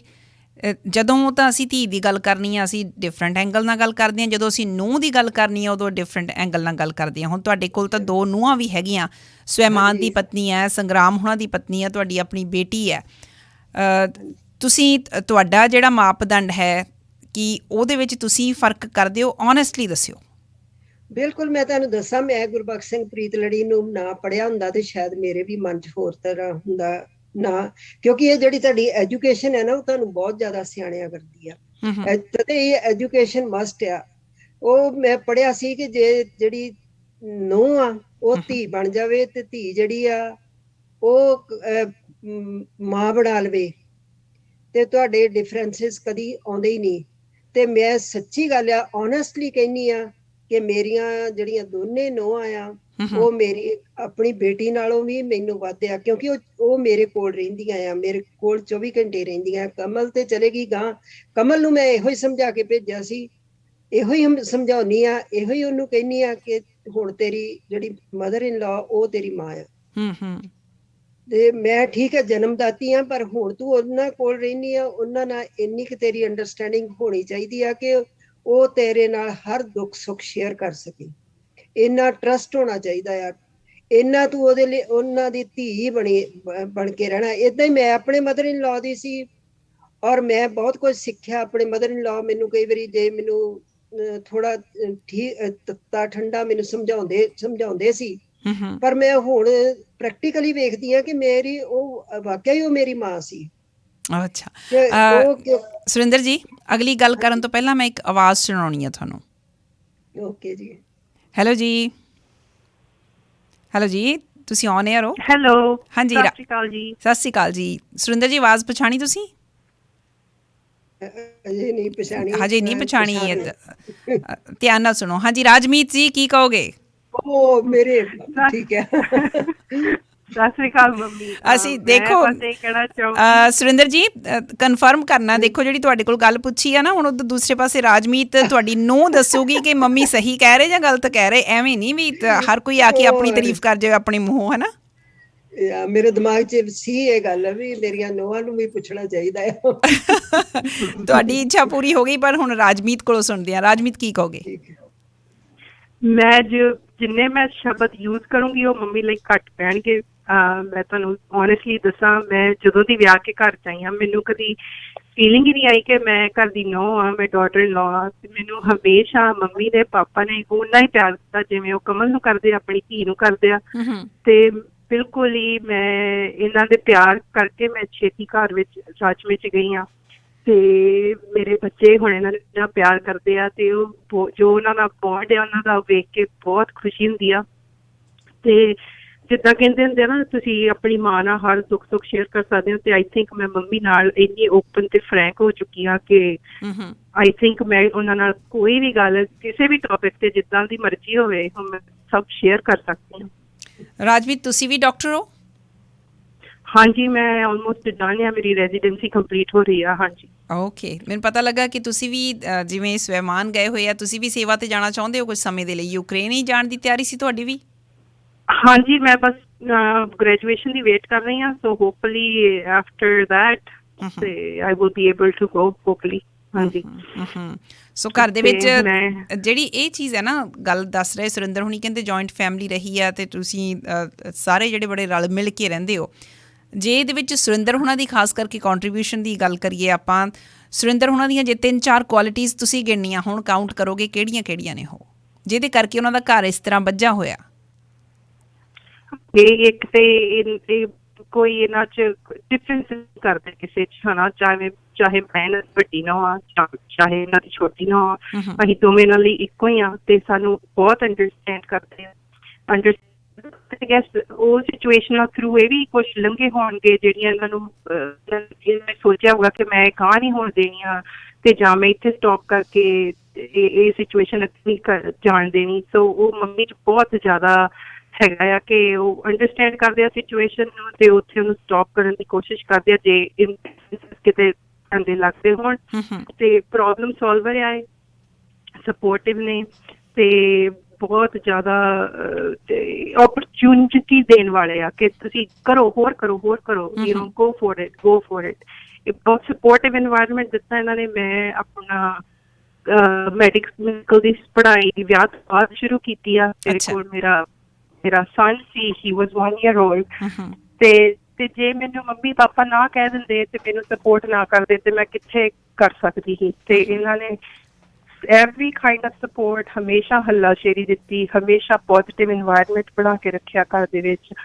ਤੇ ਮੈਂ ਕਦੀ ਮੈਨੂੰ ਹੁੰਦਾ ਸੀ ਕਿ ਮੈਂ ਐਜ਼ ਅ ਡਾਟਰ ਇਨ ਲਾ ਮੈਨੂੰ ਆਹ ਕੰਮ ਕਰਨੇ ਚਾਹੀਦੇ, ਆਹ ਕੰਮ ਕਰਨੇ ਚਾਹੀਦੇ, ਪਰ ਮੰਮੀ ਨੇ ਹਮੇਸ਼ਾ ਕਹਿਣਾ ਰਾਜ ਛੱਡ ਦੇ ਸਾਰਾ ਕੁਛ, ਜਾ ਉੱਪਰ ਜਾ ਕੇ ਪੜ੍ਹ ਆਪਣਾ। ਅੱਛਾ। ਤੇ ਉਹ ਤੇ ਜੇ ਉਹ ਸਪੋਰਟ ਮੈਨੂੰ ਨਾ ਹੁੰਦੀ ਤੇ ਮੈਂ ਸ਼ਾਇਦ ਅੱਜ ਇੱਥੇ ਜਿਸ ਮੁਕਾਮ ਤੇ ਪਹੁੰਚ ਚੁੱਕੀ ਹਾਂ, ਮੈਂ ਸ਼ਾਇਦ ਕਦੀ ਨਾ ਪਹੁੰਚਦੀ। ਜਿਵੇਂ ਉਹ ਕਹਿੰਦੇ ਆ ਨਾ, ਹਰ ਬੰਦੇ ਦੇ ਪਿੱਛੇ ਉਹਦੀ ਵਾਈਫ ਦਾ, ਸਕਸੈਸਫੁਲ ਮੈਨ ਦੇ ਪਿੱਛੇ ਉਹਦੀ ਵਾਈਫ ਦਾ ਜ਼ਰੂਰ ਕੰਟਰੀਬਿਊਸ਼ਨ ਹੁੰਦਾ। ਤੇ ਮੈਂ ਅੱਜ ਪ੍ਰਾਊਡਲੀ ਕਹਿ ਸਕਦੀ ਹਾਂ ਕਿ ਠੀਕ ਹੈ, ਮੇਰੇ ਹਸਬੈਂਡ ਨੇ ਬਹੁਤ ਸਪੋਰਟ ਕੀਤੀ, ਪਰ ਮੈਂ ਇਹ ਵੀ ਕਹਿ ਸਕਦੀ ਹਾਂ ਕਿ behind a successful woman there is another successful woman. ਭਾਵੇਂ ਉਹ ਮਾਂ ਆ ਤੇ ਭਾਵੇਂ ਉਹ ਮਦਰ ਇਨ ਲਾ ਆ, ਤੇ ਕੋਈ ਡਿਫਰੈਂਸ ਹੀ ਨਹੀਂ ਲੱਗਦਾ ਕਿ ਹੁਣ ਮੇਰੀ ਮੰਮੀ ਆ ਜਾਂ ਮਦਰ ਇਨ ਲਾ ਆ, ਮੇਰੇ ਲਈ ਮੇਰੀ ਮਾਂ ਬਿਲਕੁਲ ਹੀ ਮੇਰੀ ਮਾਂ ਆ। ਬਹੁਤ ਚੰਗਾ ਲੱਗਾ ਰਾਜਮੀਤ ਗੱਲ ਕਰਕੇ। ਸੁਰਿੰਦਰ ਹੁਣਾਂ ਨੂੰ ਕੋਈ ਤੁਸੀਂ ਸਿੱਧੀ ਗੱਲ ਕਹਿਣੀ ਚਾਹੋ ਤਾਂ ਕਹਿ ਸਕਦੇ ਹੋ।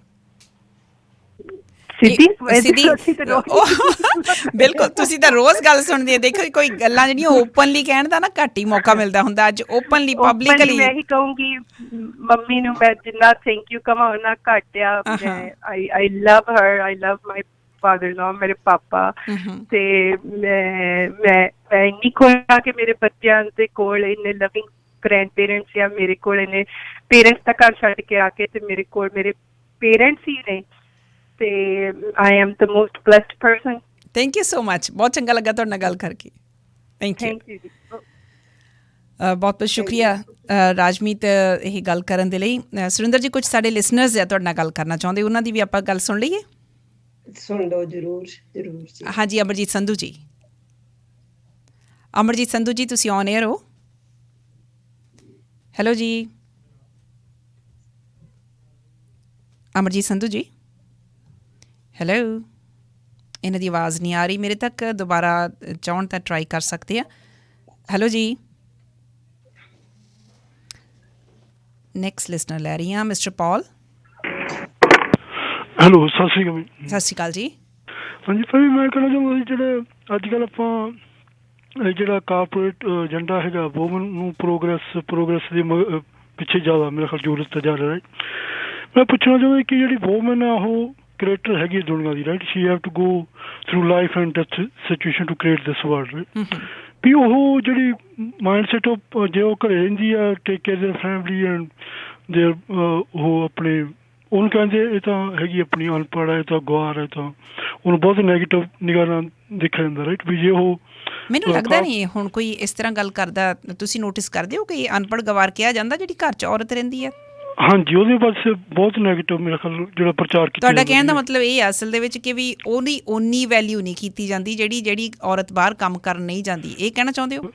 ਹਾਂਜੀ, ਉਹਨੂੰ ਮੈਂ ਕਿਹਾ ਜਿਹੜੀ ਕਾਰਪੋਰੇਟ ਸਿਸਟਮ ਦੀ ਗੁਲਾਮ ਆ ਔਰਤ, ਉਹਨੂੰ ਤਾਂ ਬੜਾ ਪ੍ਰੋਗਰੈਸਿਵ, ਬੜੇ ਉਹਨੂੰ ਵਧੀਆ ਨਾਮ ਦਿੱਤੇ ਜਾਂਦੇ, ਉਹਨੂੰ ਬੜਾ ਵਧੀਆ ਪੇਸ਼ ਕੀਤਾ ਜਾਂਦਾ। ਜਿਹੜੀ ਵੂਮਨ ਚੀ stay home take care family, ਉਹਨੂੰ ਬੜਾ ਨੈਗੇਟਿਵ ਉਹ 'ਤੇ ਪ੍ਰਚਾਰ ਕੀਤਾ ਜਾਂਦਾ, ਉਹਨੂੰ ਉੱਥੋਂ ਕੱਢਿਆ ਜਾਂਦਾ। ਨਹੀਂ ਤੂੰ ਤਾਂ ਗੁਲਾਮ ਆ, ਤੂੰ ਤਾਂ ਇਹ ਇੱਦਾਂ ਦੇ ਵਰਡ ਯੂਜ਼ ਕੀਤੇ ਜਾਂਦੇ। ਕੀ ਇਹ ਵੀ ਇਹ ਡਿਸਟਰਕਟਿਵ ਹੈਗਾ ਆਪਣੇ ਹਿਊਮੈਨਿਟੀ ਵਾਸਤੇ ਜਾਂ ਇਹ? ਆਪਾਂ ਇਹਨਾਂ ਨਾਲ ਗੱਲ ਕਰਦੇ ਹਾਂ। ਬਹੁਤ ਬਹੁਤ ਸ਼ੁਕਰੀਆ।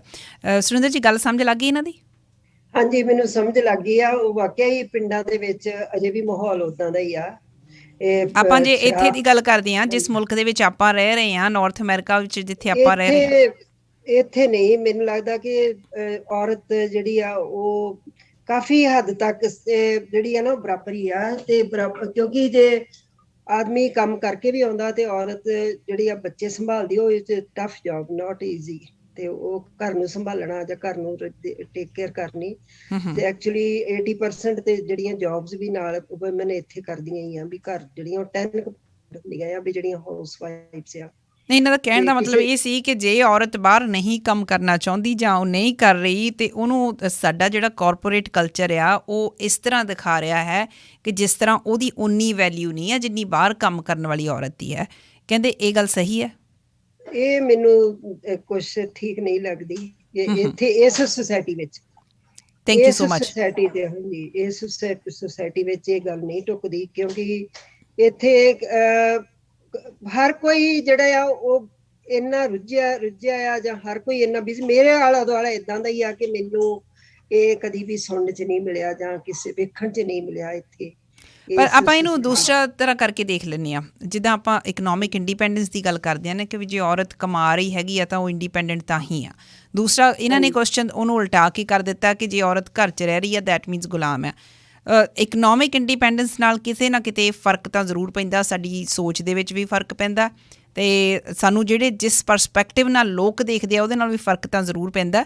ਆਪਾਂ ਅਗਲੇ ਲਿਸਨਰ ਦੀ ਵੀ ਗੱਲ ਸੁਣ ਲਈਏ। ਅਮਰਜੀਤ ਸੰਧੂ ਜੀ, ਹਾਂਜੀ ਹਾਂਜੀ ਜੀ, ਆਵਾਜ਼ ਆ ਰਹੀ ਹੈ ਮੇਰੀ ਜੀ? ਹੁਣ ਬਿਲਕੁਲ ਆ ਰਹੀ ਹੈ ਜੀ। ਹਾਂਜੀ, ਤੁਹਾਨੂੰ ਤੇ ਇਹਨਾਂ ਨੂੰ ਇੰਜੀਨੀਅਰਾਂ ਨੂੰ ਬਹੁਤ ਸਤਿਕਾਰ ਨਾਲ, ਤੇ ਜਿਹੜੀ ਇਹਨਾਂ ਦੀ ਬੇਟੀ ਆਈ ਸੀ ਉਹਨਾਂ ਨੂੰ ਵੀ ਬਹੁਤ ਸਤਿਕਾਰ ਨਾਲ ਜੀ। ਸਤਿ ਸ੍ਰੀ ਅਕਾਲ ਜੀ। ਸਤਿ ਸ਼੍ਰੀ ਅਕਾਲ ਜੀ। ਸਤਿ ਸ਼੍ਰੀ ਅਕਾਲ ਜੀ। ਸਤਿ ਸ਼੍ਰੀ ਅਕਾਲ। ਦੂਜੀ ਗੱਲ ਹੈ ਵੀ ਮੈਂ ਇਹਨਾਂ ਨੂੰ ਕੀ ਕਹਿ ਸਕਦਾ, ਕਿਉਂਕਿ ਜਿਹੜੇ ਬੜੇ ਸੁਲਝੇ ਹੋਏ ਆ। ਜਿਹੜੀ ਗੱਲ ਤੁਸੀਂ ਹੁਣ ਕਰ ਰਹੇ ਸੀ, ਮੈਂ ਇਹਦੀ ਗੱਲ ਇੰਨੀ ਕੁ ਕਹਿਣਾ ਚਾਹੁੰਦਾ ਵੀ ਜੇ ਔਰਤ ਘਰ ਕਰਦੀ ਆ ਕੰਮ ਜਾਂ ਬਾਹਰ ਕਰਦੀ ਆ, ਤੇ ਘਰ ਕਰਦੀ ਆ ਤੇ ਘਰ ਦਾ ਵੀ ਤਾਂ ਉਹਦੇ ਨਾਲ ਸਤਿਕਾਰ ਹੈ। ਜੇ ਘਰੋਂ ਕੰਮ ਨਹੀਂ ਕਰਦੀ ਤੇ ਜਿਹੜਾ ਬੰਦਾ ਉਹ ਬਾਹਰੋਂ ਕਮਾ ਕੇ ਕਿਸ ਤਰ੍ਹਾਂ ਲਿਆ ਸਕਦਾ? ਹੁਣ ਮੈਂ ਜੇ ਆਪਣੀ ਮੈਂ ਗੱਲ ਲਾ ਲਵਾਂ ਤੇ ਮੇਰੇ ਨਾਲ ਮੇਰੇ ਮਿਸਿਜ, ਮੈਂ ਉਹਨਾਂ ਨੂੰ ਫੋਨ ਕਰ ਦਿੰਦਾ ਤੇ ਮੇਰੇ ਗਏ ਨੂੰ ਚਾਹ ਵੀ ਬਣਾਉਂਦੇ ਨੇ ਤੇ ਮੇਰਾ ਲੰਚ ਬਣਾ ਕੇ ਤਿਆਰ ਰੱਖਦੇ ਨੇ, ਤੇ ਇਸ ਤੋਂ ਵੱਡੀ ਗੱਲ ਹੋਰ ਮੇਰੇ ਕੀ ਹੋ ਸਕਦੀ ਆ? ਇਹਦੇ ਵਿੱਚ ਪਤਾ ਕੀ ਅਮਰਜੀਤ ਜੀ, ਥੋੜ੍ਹੇ ਦਿਨ ਪਹਿਲਾਂ ਵੀ ਮੈਂ ਗੱਲ ਕੀਤੀ ਸੀ ਇਸੇ ਪ੍ਰੋਗਰਾਮ ਦੇ ਵਿੱਚ ਕਿ ਉਹ ਜਿਹੜਾ ਅਨਪੇਡ ਵਰਕ ਆ ਨਾ, ਅਨਪੇਡ ਵਰਕ ਉਹ ਕੀਤਾ ਜਾਂਦਾ, ਉਹਦੀ ਕਿਤੇ ਵੈਲਿਊ ਨਹੀਂ ਕੋਈ ਪਾਉਂਦਾ। ਇਸ ਕਰਕੇ ਬਹੁਤ ਵਾਰੀ ਇਹ ਨਿਰਾਸ਼ਤਾ ਦਾ ਸਾਹਮਣਾ ਔਰਤਾਂ ਨੂੰ ਕਰਨਾ ਪੈਂਦਾ ਕਿ ਉਹ ਸਾਰਾ ਦਿਨ ਸਭ ਕੁਝ ਕਰ ਰਹੀਆਂ ਨੇ, ਪਰ ਕਿਉਂਕਿ ਉਹ ਅਨਪੇਡ ਕੰਮ ਕਰ ਰਹੀਆਂ ਨੇ, ਇਸ ਕਰਕੇ ਇਹੋ ਜਿਹੇ ਸਵਾਲ ਪੈਦਾ ਹੁੰਦੇ ਆ। ਨਹੀਂ, ਪਰ ਜਿਹੜਾ ਆਦਮੀ ਕੰਮ ਕਰਦਾ ਤੇ ਉਹ ਵੀ ਤੇ ਉਸੇ ਦੀ ਦੇਣ ਹੀ ਹੈ ਨਾ। ਇਹ ਕੋਈ ਸਮਝੂਗਾ ਤਾਂ ਹੈ ਨਾ, ਉਸੇ ਦੀ ਦੇਣ। ਹੁਣ ਮੇਰੇ ਮਿਸੇ ਪਹਿਲਾਂ ਕੰਮ ਕਰਦੇ ਰਹੇ ਨੇ, ਹੁਣ ਕੋਈ ਬਿਜ਼ਨਸ ਸਟਾਰਟ ਕਰਨ ਲੱਗੇ ਨੇ। ਮੇਰਾ ਕਹਿਣ ਦਾ ਭਾਵ ਹੈ ਵੀ ਇਹ ਗੱਲ ਕਹਿਣੀ ਮੇਰਾ ਖਿਆਲ ਵਾਜਬ ਨਹੀਂ ਹੈ। ਦੂਜੀ ਗੱਲ, ਮੇਰੇ ਇਹ ਆਪਣੇ ਗੱਲ ਕਰਦੇ ਸੀ ਮਾਨ ਜੀ ਦਾ, ਮੈਂ ਹਮੇਸ਼ਾ ਹੀ ਉਹਨਾਂ ਦੀ ਜੀ ਸਾਰੀਆਂ ਪੜ੍ਹਦਾ ਹੈਗਾ। ਸੋ ਬੜੀ ਇਹੋ ਜਿਹੀ ਜਨਨੀ ਮਾਂ ਮੈਂ ਕਹਿੰਦਾ ਹਾਂ ਵੀ ਘਰ ਘਰ ਹੋਣ। ਤੇ ਦੂਜੀ ਗੱਲ ਮੈਂ ਨਾਲ ਇਹ ਕਹਾਂਗਾ ਵੀ ਇਹਦੇ ਵਿੱਚੋਂ ਸਿਰਫ ਇਹ ਨਹੀਂ ਕਿ ਤੁਸੀਂ ਪ੍ਰੋਗਰਾਮ ਲੈਣ ਦਾ, ਸਾਡਾ ਫਰਜ਼ ਬਣਦਾ ਜ਼ਿਆਦਾ ਨਹੀਂ, ਤੇ ਇਹ ਚੋਂ ਭਾਵੇਂ 10% ਭਾਵੇਂ 20% ਅਸੀਂ ਸਿੱਖੀਏ ਕੁਛ, ਤੇ ਸਾਨੂੰ ਸਿੱਖਣ ਦੀ ਲੋੜ ਹੈਗੀ ਆ। ਤੇ ਇਹ ਸਿੱਖ ਕੇ ਆਪਣੀਆਂ ਜਿਹੜੀਆਂ ਥੋੜ੍ਹੀਆਂ ਬਹੁਤੀਆਂ ਕਮੀਆਂ ਉਹਨਾਂ ਨੂੰ ਦੂਰ ਕਰਨਾ ਚਾਹੀਦਾ, ਤੇ ਆਪਣੇ ਬੱਚਿਆਂ ਨੂੰ ਜਿਹੜਾ ਹੈ ਇਹ ਇਸ ਤਰੀਕੇ ਦੇ ਨਾਲ, ਕਿਉਂਕਿ ਆਪਾਂ ਦੂਸਰੇ ਦੇ ਬੱਚੇ ਨੂੰ ਤਾਂ ਕਹਿੰਦੇ ਆ ਕਿ ਸ਼ਹੀਦ ਹੋ ਜਾ ਜਾਂ ਤੂੰ ਆਹ ਕੰਮ ਕਰ ਦੇ, ਆਪਣੇ ਬੱਚੇ ਨੂੰ ਕਹਿੰਦੇ ਨਾ ਨਾ ਨਾ ਨਾ ਤੂੰ ਉਹ ਕੰਮ 'ਚ ਨਾ ਜਾਈਂ ਭਾਵੇਂ ਚੰਗਾ ਵੀ ਹੋਵੇ। ਸੋ ਮੈਂ ਇਹਨਾਂ ਦਾ ਜੀ ਸਤਿਕਾਰ, ਤੇ ਇਹਨਾਂ ਨੂੰ ਮੈਂ ਸਲੂਟ ਕਰਦਾ, ਇਹਨਾਂ ਨੂੰ ਵੀ। ਤੇ ਇਹਨਾਂ ਦੀ ਮੇਰੀ ਵੀ ਹੁਣ ਡਾਟਰ ਇਨ ਲਾ ਹੈਗੀ ਆਈ ਆ, ਸੋ ਮੈਂ ਵੀ ਉਹਨਾਂ ਨੂੰ ਜੀ ਆਪਣੀ ਬੇਟੀ ਸਮਝਦਾ ਹੈਗਾ, ਆਪਣੀ ਬੇਟੀ ਤੋਂ ਪਹਿਲਾਂ ਉਹਨੂੰ ਸਮਝਦਾ ਜੀ। ਬਹੁਤ ਚੰਗੀ ਗੱਲ ਹੈ। ਆਪਣੀ ਬੇਟੀ ਨੂੰ ਸਮਝਦਾ, ਤੇ ਸੋ ਇਹ ਗੱਲ ਹੋਣੀ ਚਾਹੀਦੀ ਆ ਕਿਉਂਕਿ ਉਹਨਾਂ ਦੇ ਨਾਲ ਅਸੀਂ ਰਹਿਣਾ। ਸੋ ਕਿਉਂਕਿ ਉਹਦੀ ਨਾਰਾਜ਼ਗੀ ਜਿਹੜੀ ਆ ਉਹ ਸਾਡੇ ਲਈ ਠੀਕ ਨਹੀਂ ਹੈਗੀ। Thank you so much Amarjit ji, ਸ਼ੁਕਰੀਆ। ਗੱਲ ਆਪਾਂ ਥੋੜ੍ਹੀ ਜਿਹੀ ਬਰੀਫ ਰੱਖਣ ਦੀ ਕੋਸ਼ਿਸ਼ ਕਰੀਏ। ਜੇ ਕੋਈ ਸਪੈਸੀਫਿਕ ਗੱਲ ਤੁਸੀਂ ਸੁਰਿੰਦਰ ਹੋਣਾ ਨੂੰ ਪੁੱਛਣੀ ਆ ਉਹਨਾਂ ਬਾਰੇ ਤਾਂ ਜ਼ਰੂਰ ਤੁਸੀਂ ਪੁੱਛ ਸਕਦੇ ਹੋ, ਕਿਉਂਕਿ ਜਨੈਰਿਕ ਗੱਲਾਂ ਜਿਹੜੀਆਂ ਆਪਾਂ ਉਹ ਜਦੋਂ ਮਰਜ਼ੀ ਕਰ ਸਕਦੇ ਹਾਂ। ਜਸਵੀਰ ਸਿੰਘ ਜੀ। ਧੰਨਵਾਦ ਸਰਦਾਰਨੀ ਜੀ, ਤੁਹਾਨੂੰ ਔਰ ਵੱਡੇ ਸਰਦਾਰਨੀ ਜੀ ਨੂੰ ਬਹੁਤ ਬਹੁਤ ਵਧਾਈ, ਔਰ ਇਹਨਾਂ ਨੇ ਮਾਂ ਦੇ ਰੁਤਬੇ ਨੂੰ ਚੰਨ ਲਾਏ ਨੇ, ਮੈਂ ਇਹਨਾਂ ਨੂੰ ਮੁਬਾਰਕਬਾਦ ਦਿੰਦਾ ਜੀ। ਮੇਰੇ ਦੋ ਸਵਾਲ ਨੇ ਇਹਨਾਂ ਨੂੰ। ਇਹਨਾਂ ਨੇ ਜਿਹੜੀਆਂ ਗੱਲਾਂ ਕੀਤੀਆਂ, ਇੱਕ ਤਾਂ ਇਹਨਾਂ ਨੇ ਕੀਤੀ ਹੈ ਵੀ ਜੇ ਮਾਂ ਬੱਚੇ ਨੂੰ ਬਚਪਨ ਤੋਂ ਸਿੱਖਿਆ ਦਿੰਦੀ ਹੈ ਤਾਂ ਬਿਲਕੁਲ ਅਸਰ ਹੁੰਦਾ, ਔਰ ਮੈਂ ਇਹਦੇ ਨਾਲ 100% ਸਹਿਮਤ ਹਾਂ। ਮਾਂ ਦੀ ਸਿੱਖਿਆ ਦੇ ਨਾਲ ਬੱਚੇ ਜਿਹੜੇ ਨੇ ਉਹ ਚੰਗੇ ਔਰ ਮਾੜੇ ਪਾਸੇ ਵੱਲ ਪ੍ਰੇਰਿਤ ਹੁੰਦੇ ਨੇ। ਤੇ ਕੀ ਕਾਰਨ ਨੇ ਸਰਦਾਰ ਜੀ ਵੀ ਜਦੋਂ ਇੱਕ ਮਾਂ ਜਾਂ ਸੱਸ ਸਾਡੇ ਘਰਾਂ ਦੇ ਵਿੱਚ ਆਈ ਹੋਈ ਸਾਡੀ ਜਿਹੜੀ ਵਿਆਹ ਕੇ ਲੜਕੀ ਆਉਂਦੀ ਹੈ ਉਹਦੇ ਨਾਲ ਦੁਰਵਿਹਾਰ ਕਰਦੀ ਹੈ, ਤੇ ਜਦੋਂ ਉਹਦੇ ਨਾਲ ਪਹਿਲਾਂ ਹੁੰਦਾ ਫਿਰ ਸ਼ਿਕਾਇਤ ਕਰਦੀ ਹੈ, ਔਰ ਉਹੀ ਵੱਡੀ ਮਾਂ ਜਿਹੜੀ ਜਾਂ ਵੱਡੀ ਸੱਸ ਜਿਹੜੀ ਹੈ ਉਹ ਘਰ ਵਾਲੀ ਬੱਚੀ ਦੇ ਗਾਂ ਦੇ ਬੱਚੀ ਹੋ ਰਹੀ ਹੈ ਤਾਂ ਉਸ ਨੂੰ ਕਤਲ ਕਰਾਉਣ ਲਈ ਵੀ ਬਹੁਤ ਜ਼ਿਆਦਾ ਜ਼ੋਰ ਲਾਉਂਦੀ ਹੈ। ਉਹਦੇ ਪਿੱਛੇ ਜਿਹੜੀ ਸਾਈਕੀ ਹੈ ਜਾਂ ਜਿਹੜੀ ਉਹਦੇ ਵਿੱਚ ਮਾਨਸਿਕਤਾ ਜਿਹੜੀ ਕੰਮ ਕਰਦੀ ਆ ਉਹ ਕਿਹੜੀ ਹੈ, ਤੇ ਉਹਨੂੰ ਤਬਦੀਲ ਕਿਵੇਂ ਕੀਤਾ ਜਾ ਸਕਦਾ। ਨਾਲ ਹੀ ਇੱਕ ਹੋਰ ਛੋਟਾ ਜਿਹਾ ਸਵਾਲ ਹੈ ਜੀ ਕਿ ਜਦੋਂ ਅਸੀਂ ਬੱਚਿਆਂ ਨੂੰ ਪੈਦਾ ਕਰਦੇ ਹਾਂ, ਬੱਚਿਆਂ ਨੂੰ ਜਿਹੜੇ ਬੱਚੇ, ਤੁਸੀਂ ਤਾਂ ਨਹੀਂ ਕੀਤਾ, ਤੁਹਾਡੇ ਤੇ ਸਵਾਲ ਨਹੀਂ ਹੈ, ਪਰ ਤੁਸੀਂ ਇਹਨੂੰ ਸਮਝਦੇ ਹੋਵੋਗੇ, ਬਹੁਤ ਘਰਾਂ ਦੇ ਵਿੱਚ ਬੱਚਿਆਂ ਦੇ ਨਾਲ ਖਾਣ ਪੀਣ ਦਾ, ਐਜੂਕੇਸ਼ਨ ਦਾ ਔਰ ਬਿਹਾਰ ਦਾ ਜਿਹੜਾ ਵਿਤਕਰਾ ਕੀਤਾ ਜਾਂਦਾ ਹੈ, ਉਹਦੇ ਪਿੱਛੇ ਕਿਹੜੀ ਸਾਈਕੀ ਕੰਮ ਕਰਦੀ ਹੈ। ਧੰਨਵਾਦ। ਮੈਂ ਆਫ ਦੀ ਏਅਰ ਗੱਲ ਸੁਣਦਾ ਤੁਹਾਨੂੰ। ਸ਼ੁਕਰੀਆ ਤੁਹਾਡਾ ਬਹੁਤ ਬਹੁਤ ਕਾਲ ਕਰਨ ਦੇ ਲਈ। ਜਿਹੜੇ ਦੋ ਸਵਾਲ ਆਪਣੇ ਤੱਕ ਆਏ ਸੀ ਉਹਨਾਂ ਦੇ ਵਿੱਚੋਂ ਇੱਕ ਸਵਾਲ ਇਹ ਸੀ ਕਿ ਕਹਿੰਦੇ ਆਮ ਕਰਕੇ ਇਹ ਦੇਖਿਆ ਜਾਂਦਾ ਕਿ ਜਿਹੜਾ ਟਰੀਟਮੈਂਟ ਨੂੰਹਾਂ ਦੇ ਨਾਲ ਸੱਸਾਂ ਕਰਦੀਆਂ ਨੇ ਜਾਂ ਪਹਿਲਾਂ ਉਹਨਾਂ ਦੇ ਨਾਲ ਹੋਇਆ ਹੁੰਦਾ, ਉਹ ਕੁੜੱਤਣ ਭਰਿਆ ਹੁੰਦਾ, ਉਹਦੇ ਪਿੱਛੇ ਕੀ ਸਾਈਕੀ ਕੰਮ ਕਰਦੀ ਹੁੰਦੀ ਹੈ, ਇੱਥੇ ਤੱਕ ਕਿ ਗਾਂ ਜਿਹੜੀ ਜੰਮਣ ਵਾਲੀ ਬੇਟੀ ਹੁੰਦੀ ਹੈ ਉਹਨੂੰ ਅਬੋਰਟ ਕਰਾਉਣ ਤੱਕ ਵੀ ਸੱਸਾਂ ਜਾਂਦੀਆਂ ਹੈਗੀਆਂ। ਇਹ ਆਮ ਦੇਖਿਆ ਜਾਂਦਾ ਵਰਤਾਰਾ ਕਿ ਇਹ ਉਹਨਾਂ ਦਾ ਕਹਿਣਾ, ਇਹ ਮੈਂ ਨਹੀਂ ਕਹਿ ਰਹੀ। ਦੂਸਰਾ ਸਵਾਲ ਵੀ ਉਹਨਾਂ ਨੇ ਨਾਲ ਹੀ ਜੋੜਿਆ ਸੀ, ਕਹਿੰਦੇ ਵੀ ਇਹ ਜੇ ਸਮਝਾ ਸਕੋ ਕਿ ਜੇ ਕੁੜੀਆਂ ਮੁੰਡਿਆਂ 'ਚ ਅਸੀਂ ਹਾਲੇ ਵੀ ਫ਼ਰਕ ਕਰ ਰਹੇ ਹਾਂ, ਫ਼ਰਕ ਹੁੰਦਾ ਦੇਖ ਰਹੇ ਹਾਂ, ਕੀ ਭਾਵਨਾ ਸਾਡੀ ਇਹਦੇ ਪਿੱਛੇ ਕੰਮ ਕਰਦੀ ਆ? ਹਾਂਜੀ, ਇਹ ਨਾ ਮੈਂ ਫਿਰ ਉਹੀ ਗੱਲ ਆ ਜਾਂਦੀ ਆ ਕਿ ਤੁਹਾਡੇ ਨਾਲ ਕਿੱਦਾਂ ਹੋਇਆ। ਮੈਂ ਪ੍ਰੈਕਟੀਕਲੀ ਮੈਂ ਪਹਿਲਾਂ ਬਹੁਤ ਜ਼ਿਆਦੀਆਂ ਗੱਲਾਂ ਸੁਣੀਆਂ ਕਿ ਏਦਾਂ ਸੱਸਾਂ ਜਾਂਦੀਆਂ ਸੀ ਤੇ ਉਹ ਈਵਨ ਲੱਸੀ ਵਿੱਚ ਵੀ ਕਾਨਾ ਕੱਢ ਜਾਂਦੀਆਂ ਸੀ ਵੀ ਲੱਸੀ ਵੀ ਨੋ ਨਾ ਪੀਵੇ। ਅੱਛਾ, ਜਿਹੜਾ ਕਿ ਇੱਕ ਜ਼ਮਾਨਾ ਏਦਾਂ ਦਾ ਵੀ ਸੀ। ਅਸੀਂ ਇਹ ਵੀ ਪੜ੍ਹਿਆ ਕਿ ਕਿੱਥੋਂ ਬੇਬੇ ਨਾਨਕੀ ਤੋਂ, ਮਾਤਾ ਖੀਵੀ ਤੋਂ, ਉਹ ਵੀ ਆਪਾਂ ਕਹਾਣੀਆਂ ਜਿਹੜੀਆਂ ਪੜ੍ਹੀਆਂ ਕਿ ਸਾਡੇ ਗੁਰੂਆਂ ਨੇ ਕਿਸ ਤਰ੍ਹਾਂ ਜਿਹੜੀਆਂ ਆ ਉਹ ਸਤੀ ਪ੍ਰਥਾ ਬੰਦ ਕੀਤੀ, ਘੁੰਡ ਦੀ ਰਸਮ, ਉਹ ਵੀ ਸਾਰਾ ਕੁਝ ਨਾਲ ਨਾਲ ਹੀ ਚੱਲਦਾ ਸੀ। ਪਰ ਨਾਲ ਨਾਲ ਜਿਹੜੀਆਂ ਸਮਾਜ ਦੀਆਂ ਇਹ ਕੁਰੀਤੀਆਂ ਹੀ ਕਹੀਆਂ ਜਾ ਸਕਦੀਆਂ, ਜਿਹੜਾ ਦੁਰਵਿਹਾਰ ਆ ਇਹ ਕੁਰੀਤੀ ਆ। ਉਹ ਇਹ ਸੱਸ ਸਮਝਦੀ ਸੀ ਮੇਰੇ ਨਾਲ ਏਦਾਂ ਹੋਇਆ ਤੇ ਮੈਂ ਵੀ ਏਦਾਂ ਕਰਨਾ ਹੀ ਕਰਨਾ, ਕਿਉਂਕਿ ਮੈਂ ਸਹਿਆ ਸਾਰਾ ਕੁਝ। ਪਰ ਕਈ ਬੜੀਆਂ ਜਿਹੜੀਆਂ ਸੁਲਝੀਆਂ ਸੀਗੀਆਂ, ਉਹਨਾਂ ਨੇ ਕਿਹਾ ਨਹੀਂ, ਜੇ ਸਾਡੇ ਨਾਲ ਹੋਇਆ ਅਸੀਂ ਏਦਾਂ ਨਹੀਂ ਕਰਨਾ।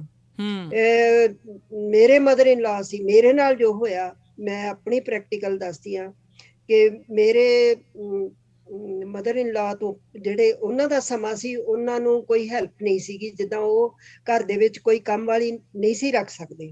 ਅੱਛਾ। ਪਰ ਜਦੋਂ ਮੇਰਾ ਵਿਆਹ ਹੋਇਆ ਜਾਂ ਮੇਰੇ ਦਿਓਰ ਦਾ ਵਿਆਹ ਹੋਇਆ, ਮੇਰੀ ਦਰਾਣੀ ਆਈ ਤੇ ਮੈਂ ਆਪਣੇ ਬੀਜੀ ਦੇ ਮੂੰਹੋਂ ਸੁਣਿਆ ਕਿ ਮੇਰੇ ਨਾਲ ਜੋ ਹੋਇਆ ਮੈਂ ਗਾਂ ਨਹੀਂ ਕਰਨਾ। ਅੱਛਾ। ਤੇ ਉਹਨਾਂ ਨੇ ਕੰਮ ਵਾਲੀਆਂ ਜਿਹੜੀਆਂ ਉਸ ਹੈਲਪ ਜਿਹੜੀ ਆ ਸਾਨੂੰ ਜਿੰਨੀ ਚਾਹੀਦੀ ਸੀਗੀ ਵੀ ਭਾਂਡੇ ਮਾਂਜਣੇ ਜਾਂ ਕੱਪੜੇ, ਕੋਈ ਵੀ ਘਰ ਦੇ ਵਿੱਚ ਕਿਸੇ ਤਰ੍ਹਾਂ ਵੀ ਸਪੋਰਟ ਚਾਹੀਦੀ ਸੀ ਜਿਹੜੀ ਉਹ ਪ੍ਰੋਵਾਈਡ ਕਰਵਾਈ ਗਈ ਤੁਹਾਨੂੰ? ਉਹ ਉਹਨਾਂ ਨੇ ਪ੍ਰੋਵਾਈਡ ਕੀਤੀ। ਤੇ ਦੁਪਹਿਰੇ ਉਹਨਾਂ ਨੇ ਜਦੋਂ ਦੁਪਹਿਰ ਹੋ ਜਾਣੀ ਤੇ ਉਹਨਾਂ ਨੇ ਇਹ ਵੀ ਕਹਿਣਾ ਕਿ ਤੁਸੀਂ ਹੁਣ ਆਰਾਮ ਕਰੋ। ਅੱਛਾ। ਇਹ ਨਹੀਂ ਵੀ ਮਤਲਬ ਉਹਨਾਂ ਨੇ ਕਹਿਣਾ ਵੀ ਇਹ ਧੀਆਂ ਵਾਂਗੂ ਹੀ ਮਤਲਬ ਉਹਨਾਂ ਸਮਝਣਾ ਜੋ ਮੇਰੇ ਨਾਲ ਪ੍ਰੈਕਟੀਕਲ ਹੋਇਆ। ਔਰ ਮੇਰੇ ਮਦਰ ਨੇ ਵੀ ਏਦਾਂ ਹੀ ਕੀਤਾ। ਮੈਂ ਜੋ ਉਹਨਾਂ ਨੂੰ ਵੇਖਿਆ ਕਿ ਉਹ ਵੀ ਏਦਾਂ ਹੀ, ਉਹਨਾਂ ਨੂੰ ਤਰਸ, ਜਿੱਦਾਂ ਕਹਿ ਲਓ ਵੀ ਧੀ ਤੇ ਤਰਸ ਆਉਂਦਾ, ਓਦਾਂ ਹੀ ਉਹ ਨੂੰਹ ਤੇ ਵੀ ਤਰਸ ਕਰਦੇ ਸੀਗੇ। ਦੂਜਾ ਜਿਹੜਾ ਅਬੋਰਟ ਕਰਾਉਂਦੇ ਆ, ਉਹ ਵੀ ਅੱਖੀਂ ਵੇਖਿਆ ਕਿ ਪਤਾ ਨਹੀਂ ਕਿਉਂ ਕਹਿੰਦੇ ਕਹਾਉਂਦੇ ਲੋਕ, ਉਹ ਸੁਲਝੀਆਂ ਜਨਾਨੀਆਂ ਵੀ ਮੈਂ ਵੇਖੀਆਂ ਕਿ ਅਲਟਰਾਸਾਊਂਡ ਕਰਾ ਕੇ ਜੇ ਧੀ ਆ ਤੇ ਉਹਨਾਂ ਨੇ ਉਹ ਕੁੱਖਾਂ 'ਚ ਮਾਰੀਆਂ। ਤੇ ਬੜਾ ਮੈਨੂੰ ਜਿਹੜਾ ਨਾ ਦੁੱਖ ਵੀ ਹੁੰਦਾ ਸੀ ਕਿ ਇਹ ਧੀਆਂ ਤੋਂ ਹੀ ਡਰੀ ਜਾਂਦੇ ਆ। ਅਸੀਂ ਵੀ ਧੀਆਂ ਆ, ਇਹਨਾਂ ਦੀ ਮਦਰ ਵੀ ਧੀ ਆ, ਇਹਨਾਂ ਦੀਆਂ ਭੈਣਾਂ ਵੀ ਆ, ਪਰ ਧੀਆਂ ਤੋਂ ਪਹਿਲਾਂ ਵੀ ਇਹੋ ਗੱਲ ਕਹੀ ਸੀ, ਉਹਨਾਂ ਨੂੰ ਪੜ੍ਹਾਉਣਾ ਲਿਖਾਉਣਾ ਸੁਲਝੀ ਇੱਕ, ਕਿਉਂਕਿ ਉਹਨੇ ਗਾਂ ਚਲਾਉਣਾ ਆ, ਇੱਕ ਵੰਸ਼ ਚਲਾਉਣਾ ਆ। ਉਹ ਜੇ ਸੁਲਝੀ ਹੋਊਗੀ, ਉਹਨੂੰ ਆਪ ਨੂੰ ਵਿਜ਼ਨ ਹੋਊਗੀ, ਮੈਂ ਬੱਚਿਆਂ ਨੂੰ ਪੜ੍ਹਾਉਣਾ ਲਿਖਾਉਣਾ, ਇਹਨਾਂ ਨੂੰ ਚੰਗੇ ਬਣਾਉਣਾ, ਇੱਕ ਚੰਗਾ ਸਮਾਜ ਸਿਰਜਣਾ, ਇੱਕ ਚੰਗਾ ਉਹਨੂੰ ਨਾਗਰਿਕ ਬਣਾਉਣਾ ਤੇ ਚੰਗਾ ਸਮਾਜ ਸਿਰਜਣਾ। ਤੇ ਜਿਹੜਾ ਦੂਸਰਾ ਆ ਉਹ ਕੁੜੀਆਂ ਦੇ ਨਾਲ ਖਾਣ ਪੀਣ ਤੋਂ ਵਿਤਕਰਾ, ਉਹ ਵੀ ਜਿਹੜਾ ਅੱਖੀਂ ਵੇਖਿਆ ਮੈਂ ਕਿ ਇਹ ਖਾਸ ਕਰਕੇ ਨਾ ਜਿਹੜਾ ਕਲਚਰ ਦਾ ਫਰਕ ਹੈ, ਆਪਣਾ ਮਾਝਾ ਦੁਆਬਾ ਮਾਲਵੇ ਦਾ ਕਲਚਰ ਦਾ ਬਹੁਤ ਜ਼ਿਆਦਾ ਫਰਕ ਹੈ। ਮੇਰੇ ਜਿਹੜੇ ਪਿਛੋਕੜ, ਮੇਰੇ ਮਾਪਿਓ ਮਾਝੇ ਦੇ ਸੀ ਪਰ ਅਸੀਂ ਰਹਿੰਦੇ ਦੁਆਬੇ 'ਚ ਸੀ, ਨਕੋਦਰ। ਉੱਥੇ ਨਾ ਜੇ ਮੀਟ ਬਣਾਉਣਾ ਨਾ, ਮੀਟ ਸਾਡੇ ਘਰ ਵੀ ਮੀਟ ਬਣਨਾ ਤੇ ਉਹ ਨਾ ਅਸੀਂ ਵੀ ਖਾ ਲੈਂਦੇ ਸੀ, ਸਾਨੂੰ ਰੋਕਦੇ ਨਹੀਂ ਸੀ ਕਦੀ ਵੀ। ਤੇ ਉਹ ਸਾਡੇ ਮੇਰੀਆਂ ਫਰੈਂਡਸ ਸੀਗੀਆਂ ਦੁਆਬੇ 'ਚ ਸੀਗੀਆਂ, ਉਹ ਜਿੱਦਾਂ ਦੁਆਬੇ ਦੇ, ਉਹਨੇ ਕਹਿਣਾ ਸਾਡੇ ਤੇ ਇਹ ਸਮਝਦੇ ਆ ਮਰਦਾਂ ਦੇ ਖਾਣੇ ਆ। ਤੇ ਮੈਨੂੰ ਬੜਾ ਵੀ ਮਰਦਾਂ ਦਾ ਖਾਣਾ, ਮੀਟ ਜਿਹੜਾ ਮਰਦਾਂ ਦਾ ਖਾਣਾ, ਇਹ ਜਨਾਨੀਆਂ ਵੀ ਖਾਂਦੀਆਂ ਤੇ ਉਹ ਹੋਰ ਨਿਗਾਹ ਨਾਲ ਵੇਖਦੇ ਸੀ ਵੀ ਇਹ ਕਿਉਂ ਮੀਟ ਖਾਂਦੀ ਆ। ਤੇ ਪਰ ਸੁਰਿੰਦਰ ਜੀ, ਇਹ ਤਾਂ ਹੈ ਕਿ ਤਬਦੀਲੀ ਤਾਂ ਆ ਰਹੀ ਆ ਹੁਣ, ਸ਼ਾਇਦ ਥੋੜੀ ਰਫ਼ਤਾਰ ਤੇਜ਼ ਹੋ ਜਾਵੇ। ਜਿਸ ਹਿਸਾਬ ਨਾਲ ਕਮਿਊਨੀਕੇਸ਼ਨ ਦੇ ਜਿਹੜੇ ਸਾਧਨ ਆ ਉਹ ਵੱਧ ਗਏ ਆ, ਦੁਨੀਆ ਇੱਕ ਹੋ ਗਈ ਆ। ਹੁਣ ਇਹ ਹੈ ਕਿ ਕਿੱਥੇ ਕਿੱਥੇ ਕੀ ਹੋ ਰਿਹਾ। ਉਹ ਜ਼ਮਾਨਾ ਹੋਰ ਹੁੰਦਾ ਸੀ, ਜਿਸ ਜ਼ਮਾਨੇ ਦੀ ਤੁਸੀਂ ਵੀ ਗੱਲ ਕਰ ਰਹੇ ਹੋ। ਇੱਕ ਸੰਸਾਰ 'ਚ ਕੀ ਹੋ ਰਿਹਾ, ਦੂਸਰੇ ਕੋਨੇ 'ਚ ਕੀ ਹੋ ਰਿਹਾ, ਆਪਾਂ ਨੂੰ ਪਤਾ ਨਹੀਂ ਸੀ ਹੁੰਦਾ। ਹੁਣ ਤਕਰੀਬਨ ਸਾਰੇ ਪਾਸੇ ਇੱਕੋ ਮਿੱਕਾ, ਇੱਕੋ ਜਿਹਾ ਸਾਰਾ ਕੁਝ ਹੋ ਰਿਹਾ। ਉਮੀਦ ਤਾਂ ਹੈ ਕਿ ਇਹਨਾਂ ਚੀਜ਼ਾਂ ਨੂੰ ਫ਼ਰਕ ਤਾਂ ਪਊਗਾ ਜ਼ਰੂਰ। ਮੈਂ ਦੋ ਕਾਲਰਸ ਹੋਰ ਲੈ ਰਹੀ ਹਾਂ, ਉਸ ਤੋਂ ਬਾਅਦ ਕੁਝ ਗੱਲਾਂ ਸੁਰਿੰਦਰ ਜੀ ਨੂੰ ਹੋਰ ਪੁੱਛਣੀਆਂ ਨੇ। ਸਮਾਂ ਹੋਰ ਇਜਾਜ਼ਤ ਆਪਾਂ ਨੂੰ ਨਹੀਂ ਦੇਗਾ, ਇਸ ਲਈ ਜੇ ਸਾਡੇ ਲਿਸਨਰਸ ਕੁਝ ਸੁਰਿੰਦਰ ਹੋਣਾ ਨੂੰ ਉਹਨਾਂ ਦੀ ਜ਼ਿੰਦਗੀ ਬਾਰੇ ਪੁੱਛਣਾ ਚਾਹੁੰਦੇ ਆ, ਜ਼ਰੂਰ ਪੁੱਛ ਸਕਦੇ ਆ। ਗੁਰਪ੍ਰੀਤ ਸਿੰਘ ਜੀ, ਸਤਿ ਸ਼੍ਰੀ ਅਕਾਲ। ਸਤਿ ਸ਼੍ਰੀ ਅਕਾਲ। ਡਾਕਟਰ ਸਾਹਿਬ ਦੇ ਮਾਤਾ ਜੀ ਨੂੰ ਸਤਿ ਸ਼੍ਰੀ ਅਕਾਲ। ਸਤਿ ਸ਼੍ਰੀ ਅਕਾਲ ਜੀ, ਸਤਿ ਸ਼੍ਰੀ ਅਕਾਲ। ਹਾਂਜੀ, ਮੈਂ ਜਿਵੇਂ ਕਿ ਤੁਸੀਂ ਹੁਣ ਜਿਹੜੀ ਗੱਲ ਕਰਦੇ ਸੀ ਨਾ, ਇਹ ਗੱਲ ਬੜੀ ਬੇਸਿਕ ਜੀ ਆ ਤੇ ਆਮ ਹੀ ਆਪਣੇ ਇਹ ਘਰਾਂ 'ਚ ਚਰਚਾ ਹੀ ਚੱਲਦੀ ਰਹਿੰਦੀ ਆ ਵੀ ਨੂੰਹ ਦੇ ਨਾਲ ਦੁਰਵਿਵਹਾਰ ਜਿਹੜੀਆਂ ਆਪਾਂ ਆਮ ਚੀਜ਼ਾਂ ਗੱਲਾਂ ਵੀ ਹੁਣ ਕਰਦੇ ਸੀਗੇ, ਇਹਨਾਂ ਦੀ ਜਮ ਇੱਕ ਕਾਮਨ ਚੀਜ਼ ਹੋ ਗਈ ਬਹੁਤ ਜ਼ਿਆਦਾ, ਹੈ ਨਾ ਜੀ। ਤੇ ਹਾਲਾਂਕਿ ਮਾੜੀ ਆ ਪਰ ਇਹ ਕਾਮਨ ਆ। ਪਰ ਮੈਂ ਇੱਕ ਹੋਰ ਐਂਗਲ ਤੋਂ ਤੁਹਾਨੂੰ ਕੁਐਸਚਨ ਕਰਦਾ ਤੇ ਉਹਦੇ ਉੱਤੇ ਤੁਸੀਂ ਆਪਦਾ ਕਮੈਂਟ ਜ਼ਰੂਰ ਦਿਓ, ਜਿਹੜੀ ਮੈਂ ਚੀਜ਼ ਸੋਚਦਾ ਵਾਂ। ਜਦੋਂ ਮੁੰਡਾ ਹੁੰਦਾ ਵਾ ਤੇ ਕੁੜੀ ਇੱਕ ਘਰ ਦੇ ਵਿੱਚ ਹੁੰਦੇ ਆ, ਦੋਨੇ ਭੈਣ ਭਾਈ, ਮੁੰਡੇ ਟ੍ਰੀਟਮੈਂਟ ਬਹੁਤ ਵਧੀਆ ਦਿੱਤਾ ਜਾਂਦਾ, ਪਤਾ ਨਹੀਂ ਕਿਉਂ। ਤੇ ਕੁੜੀ ਸੁਣਦੇ ਆਏ ਆ। ਗੁਰਪ੍ਰੀਤ ਜੀ ਆਵਾਜ਼ ਕੱਟ ਗਈ ਸੀ ਤੁਹਾਡੀ ਵਿੱਚੋਂ। ਹਾਂਜੀ, ਮੈਂ ਹੁਣ ਆ ਰਹੀ ਆਵਾਜ਼ ਜੀ? ਆ ਤਾਂ ਰਹੀ ਹੈ ਪਰ ਕੱਟ ਕੇ ਆ ਰਹੀ ਹੈ। ਹਾਂਜੀ, ਹੈਲੋ, ਆ ਰਹੀ ਹੈ, ਕੱਟ ਕੇ ਆ ਰਹੀ ਹੈ ਜੀ। ਓਕੇ। ਤੇ ਮੁੰਡੇ ਤੇ ਕੁੜੀ ਨਾਲ ਥੋੜਾ ਜਿਹਾ ਹੋਰ ਹਿਸਾਬ ਨਾਲ ਵਿਵਹਾਰ ਕਰਦੇ ਆ ਫੈਮਿਲੀ, ਮਾਂ ਬਾਪ।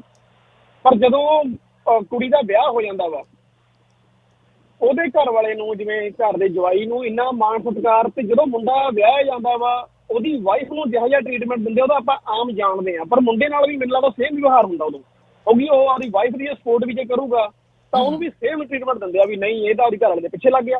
ਪਰ ਜਦੋਂ ਕੁੜੀ ਵਿਆਹੀ ਜਾਂਦੀ ਆ ਤੇ ਮੁੰਡੇ ਦਾ ਉਸੇ ਕੁੜੀ ਨੂੰ, ਜਿਹਨੂੰ ਉਹ ਬੜਾ ਮਾੜਾ ਟ੍ਰੀਟਮੈਂਟ ਦਿੰਦੇ ਆ, ਜਿਹਨੂੰ ਆਪਾਂ ਕਹਿੰਦੇ ਆ ਵੀ ਕੁੜੀ ਨੂੰ ਖਾਣ ਤੋਂ ਰੋਕਦੇ ਆ, ਕੁੜੀ ਨੂੰ ਫਲਾਣੀ ਚੀਜ਼ ਤੋਂ ਰੋਕਦੇ ਆ ਜਾਂ ਬਾਹਰ ਜਾਣ ਤੋਂ ਰੋਕ ਦਿੰਦੇ ਆ, ਪਰ ਜਦੋਂ ਵਿਆਹੀ ਜਾਂਦੀ ਆ ਉਹਦੀ ਵੈਲਿਊ ਮੈਨੂੰ ਲੱਗਦਾ ਵੀ 10 ਗੁਣਾ ਹੋ ਜਾਂਦੀ ਆ, ਜਿਹੜੀ ਮੈਂ ਚੀਜ਼ ਫੀਲ ਕੀਤੀ ਆ। ਓਕੇ, ਇਹਦੇ ਉੱਤੇ ਮਾੜਾ ਕਮੈਂਟ ਦਿਓ ਵੀ ਇਹ ਸੱਚੀ ਗੱਲ ਆ ਇਹ? ਸ਼ੁਕਰੀਆ ਤੁਹਾਡਾ। ਦੇਖੋ, ਇਹ ਤੁਹਾਡੀ ਆਪਣੀ ਆਬਜ਼ਰਵੇਸ਼ਨ ਹੋ ਸਕਦੀ ਹੈ। ਮੈਨੂੰ ਲੱਗਦਾ ਕਿ ਮੈਨੂੰ ਸਮਾਂ ਇਜਾਜ਼ਤ ਨਹੀਂ ਦੇ ਰਿਹਾ। ਕਾਲਰਸ ਬਹੁਤ ਸਾਰੇ ਆ ਜਿਹੜੇ ਗੱਲ ਕਰਨਾ ਚਾਹੁੰਦੇ ਆ। ਮੈਂ ਜਿਵੇਂ ਪਹਿਲਾਂ ਕਿਹਾ ਸੀ 2 ਕਾਲਰ ਲੈ ਸਕਦੀ ਹਾਂ। ਇੱਕ ਕਾਲਰ ਮੇਰੇ ਹੋ ਗਏ ਆ, ਇੱਕ ਕਾਲਰ ਮੈਂ ਹੋਰ ਲੈ ਰਹੀ ਹਾਂ। ਬਾਕੀ ਕਾਲਰਸ ਕੋਲੋਂ ਮੈਂ ਮਾਫੀ ਚਾਹੁੰਦੀ ਹਾਂ ਕਿਉਂਕਿ ਮੈਂ ਪ੍ਰੋਗਰਾਮ ਫਿਰ ਵਾਈਂਡ ਅਪ ਕਰਨਾ। ਇਸ ਗੱਲ ਦਾ ਆਪਾਂ ਸੁਰਿੰਦਰ ਹੁਣਾਂ ਦੇ ਨਾਲ ਜ਼ਰੂਰ ਜਵਾਬ ਉਹਨਾਂ ਦੇ ਕੋਲੋਂ ਪੁੱਛਣ ਦੀ ਕੋਸ਼ਿਸ਼ ਕਰਦੇ ਹਾਂ, ਪਰ ਨਾਲ ਹੀ ਇੱਕ ਕਾਲਰ ਹੋਰ ਲੈ ਲਈਏ। ਨਿਰਮਲ ਜੀ। ਨਵਜੋਤ ਜੀ ਐਂਡ ਸੁਰਿੰਦਰ ਜੀ, ਮੈਂ ਤੁਹਾਡਾ ਥੈਂਕ ਯੂ ਕਰਦੀ ਹਾਂ ਵੀ ਤੁਸੀਂ ਨਾ ਜਿਹੜੇ ਹੈਗੇ ਆਪਣੀ ਦੁਨੀਆ, ਸਪੈਸ਼ਲੀ ਜਨਾਨੀਆਂ ਜਾਂ ਆਦਮੀ, ਜਦੋਂ ਜੇ ਕੋਈ ਹੈ ਨਾ ਕਿਸੇ ਨੂੰ ਪਤਾ ਵੀ ਜੇ ਹੁਣ ਬੇਟੀ ਹੋਣੀ ਆ ਤੇ ਉਹ ਅਬੋਰਸ਼ਨ ਕਰਾਉਂਦੇ ਆ, ਉਹ ਅਸੀਂ ਨਾ ਆਪਣੇ ਪੈਰਾਂ ਤੇ ਆਪ ਕੁਹਾੜੀ ਮਾਰਦੇ ਆ। ਕੁਝ ਜੇ ਪੁੱਤ ਹੋਣਗੇ ਤਾਂ ਉਹਨਾਂ ਨੂੰ ਵਿਆਹਾਂਗੇ ਕਿਤੇ। ਹੈਲੋ, ਹਾਂਜੀ, ਸੁਣ ਰਹੀ ਹਾਂ।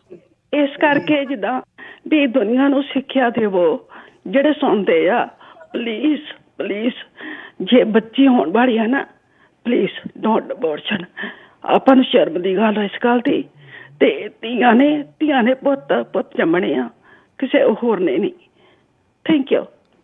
ਬਹੁਤ ਬਹੁਤ ਸ਼ੁਕਰੀਆ ਨਿਰਮਲ ਜੀ। ਕੀ ਕਹੋਗੇ ਸੁਰਿੰਦਰ ਜੀ, ਤੁਸੀਂ ਦੋਹਾਂ ਕਾਲਰਸ ਨੂੰ ਸੁਣਿਆ? ਹਾਂਜੀ, ਪਹਿਲਾ ਜਿਹੜਾ ਉਹਨਾਂ ਨੇ ਕਿਹਾ ਨਾ ਕਿ ਜਦੋਂ ਪੁੱਤ ਹੁੰਦਾ ਤੇ ਧੀ ਹੁੰਦੀ ਆ ਤੇ ਫਰਕ ਵਾਕਿਆ ਹੀ ਉਹ ਹੁਣ ਇਹ ਬਹੁਤ ਜ਼ਿਆਦਾ ਸੀ ਪਾੜਾ। ਤੇ ਲੋਹੜੀ ਜਿਹੜੀ ਆ ਉਹ ਸਿਰਫ ਪੁੱਤਾਂ ਦੀ ਮਨਾਉਂਦੇ ਸੀ, ਸਰੀ ਦੇ ਜਿਹੜੇ ਪੱਤੇ ਪੁੱਤਾਂ ਦੇ ਬੰਨ੍ਹਦੇ ਸੀ। ਪਰ ਸਮੇਂ ਨੇ ਸਿੱਧ ਕੀਤਾ ਵੀ ਜਿਹੜੀਆਂ ਧੀਆਂ ਵੀ ਧਿਰਾਂ ਹੁੰਦੀਆਂ ਆ ਤੇ ਧੀਆਂ ਦੁੱਖ ਵੰਡਾਉਂਦੀਆਂ ਤੇ ਧੀਆਂ ਜਿਹੜੀਆਂ ਉਹ ਬਰਾਬਰ ਤੇ ਭਾਰ ਚੁੱਕਦੀਆਂ ਆ ਘਰਾਂ ਦੇ ਵਿੱਚ, ਇਕਨੋਮਿਕਲੀ ਵੀ। ਤੇ ਧੀਆਂ ਨੇ ਜਦੋਂ ਪ੍ਰੂਵ ਕੀਤਾ ਤੇ ਹੁਣ ਉਹ ਧੀਆਂ ਦੀ ਲੋਹੜੀ ਵੇਖੋ ਜ਼ਿਆਦਾ ਧੂਮਧਾਮ ਨਾਲ ਸਗੋਂ ਮਨਾਉਂਦੇ ਆ। ਆਪਣੇ ਪੰਜਾਬ ਵਿੱਚ ਵੀ ਧੀਆਂ ਦੀ ਲੋਹੜੀ ਮਨਾਈ ਜਾਂਦੀ ਆ। ਤੇ ਹੁਣ ਉਹ ਜਿਹੜਾ ਫਰਕ ਆ ਉਹ ਘਟਦਾ ਜਾਂਦਾ ਆ। ਦੂਸਰਾ ਜਿਹੜੀ ਗੱਲ ਆ ਉਹ ਮੈਂ ਤੁਹਾਨੂੰ ਦੱਸਦੀ ਹਾਂ ਕਿ ਏਦਾਂ ਹੀ ਕਿਸੇ ਦੇ ਘਰ ਬੇਟੀ ਨੇ ਜਨਮ ਲਿਆ ਤੇ ਉਹ ਦਾਦੀ ਬਹੁਤ ਮਯੂਸ ਹੋ ਗਈ। ਉਹ ਵੀ ਜਿਹੜੀ ਆ ਵੀ ਬੇਟੀ ਹੋ ਗਈ ਆ, ਪਰ ਉਹ ਸੂਝਵਾਨ ਸੀ ਪਤੀ ਉਹਦਾ।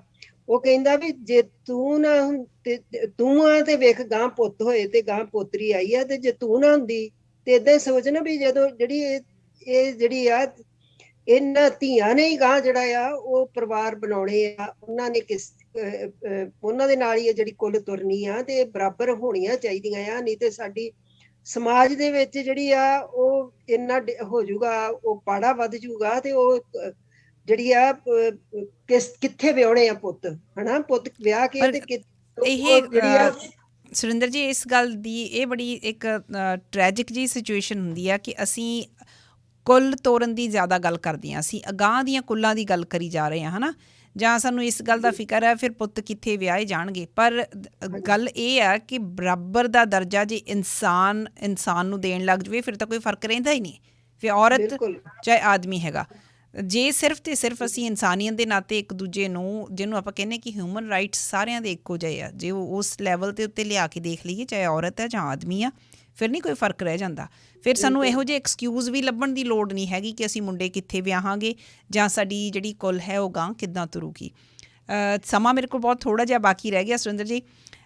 ਇੱਕ ਚੀਜ਼ ਹੋਰ ਮੈਂ ਤੁਹਾਡੇ ਕੋਲੋਂ ਜਾਣਨਾ ਚਾਹੁੰਦੀ ਸੀ, ਜਿਹੜੀ ਕਿ ਮੈਂ ਸ਼ਾਇਦ ਮਿਸ ਕਰ ਜਾਣੀ ਸੀ। ਉਹ ਮੈਨੂੰ ਪਤਾ ਲੱਗਾ ਸੀ ਕਿ ਜਿਹੜਾ ਤੁਹਾਡਾ ਵਿਆਹ ਹੋਇਆ ਸੀ ਉਹ ਬੜੇ ਸਾਦਾ ਜਿਹੇ ਅੰਦਾਜ਼ ਦੇ ਵਿੱਚ ਤੁਸੀਂ ਕੀਤਾ ਸੀ। ਉਹ ਤੁਸੀਂ ਆਪ ਤਾਂ ਗੱਲ ਕੀਤੀ ਨਹੀਂ, ਮੈਨੂੰ ਗੱਲ ਛੇੜਨੀ ਪਈ ਹੈ, ਉਹ ਜ਼ਰੂਰ ਸਾਡੇ ਸੁਣਨ ਵਾਲਿਆਂ ਨਾਲ ਸ਼ੇਅਰ ਕਰੋ, ਕਿਉਂਕਿ ਹੁਣ ਅੱਜ ਕੱਲ੍ਹ ਵਿਆਹਾਂ ਦੇ ਉੱਤੇ ਖਰਚੇ ਜਿਹੜੇ ਆ ਬਹੁਤ ਜ਼ਿਆਦਾ ਕੀਤੇ ਜਾ ਰਹੇ, ਬਹੁਤ ਜ਼ਿਆਦਾ ਖਰਚੇ ਕੀਤੇ ਜਾ ਰਹੇ ਆ।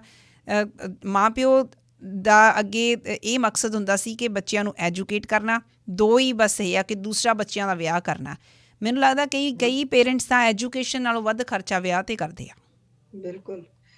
ਅਸਲ 'ਚ ਇੱਦਾਂ ਕਿ ਮੇਰੇ ਹਸਬੈਂਡ ਵੀ ਅਗਾਂਹ ਵਧੂ ਖਿਆਲਾਂ ਦੇ ਸੀਗੇ, ਤੇ ਸਾਡਾ ਵਿਆਹ ਜਿਹੜਾ ਉਹ ਮੇਰੇ ਹਸਬੈਂਡ ਨੂੰ ਉਹਨਾਂ ਦਾ ਨਾਮ ਜਸਵਿੰਦਰਪਾਲ ਸਿੰਘ ਹੈ, SFI ਦੇ ਪ੍ਰੈਜ਼ੀਡੈਂਟ ਸੀ, ਤੇ ਖਾਲਸਾ ਕਾਲਜ ਦੇ ਵਿੱਚ ਇੱਕ ਏਦਾਂ ਦਾ ਕੇਸ ਹੋਇਆ ਸੀ, ਉਹਦੇ ਵਿੱਚ ਉਹਨਾਂ ਦਾ ਐਜ਼ ਏ ਪ੍ਰੈਜ਼ੀਡੈਂਟ ਹੀ ਉਹਨਾਂ ਨੂੰ ਇਨਵੋਲਵ ਕਰਕੇ ਤੇ ਉਮਰ ਕੈਦ ਹੋਈ ਸੀ।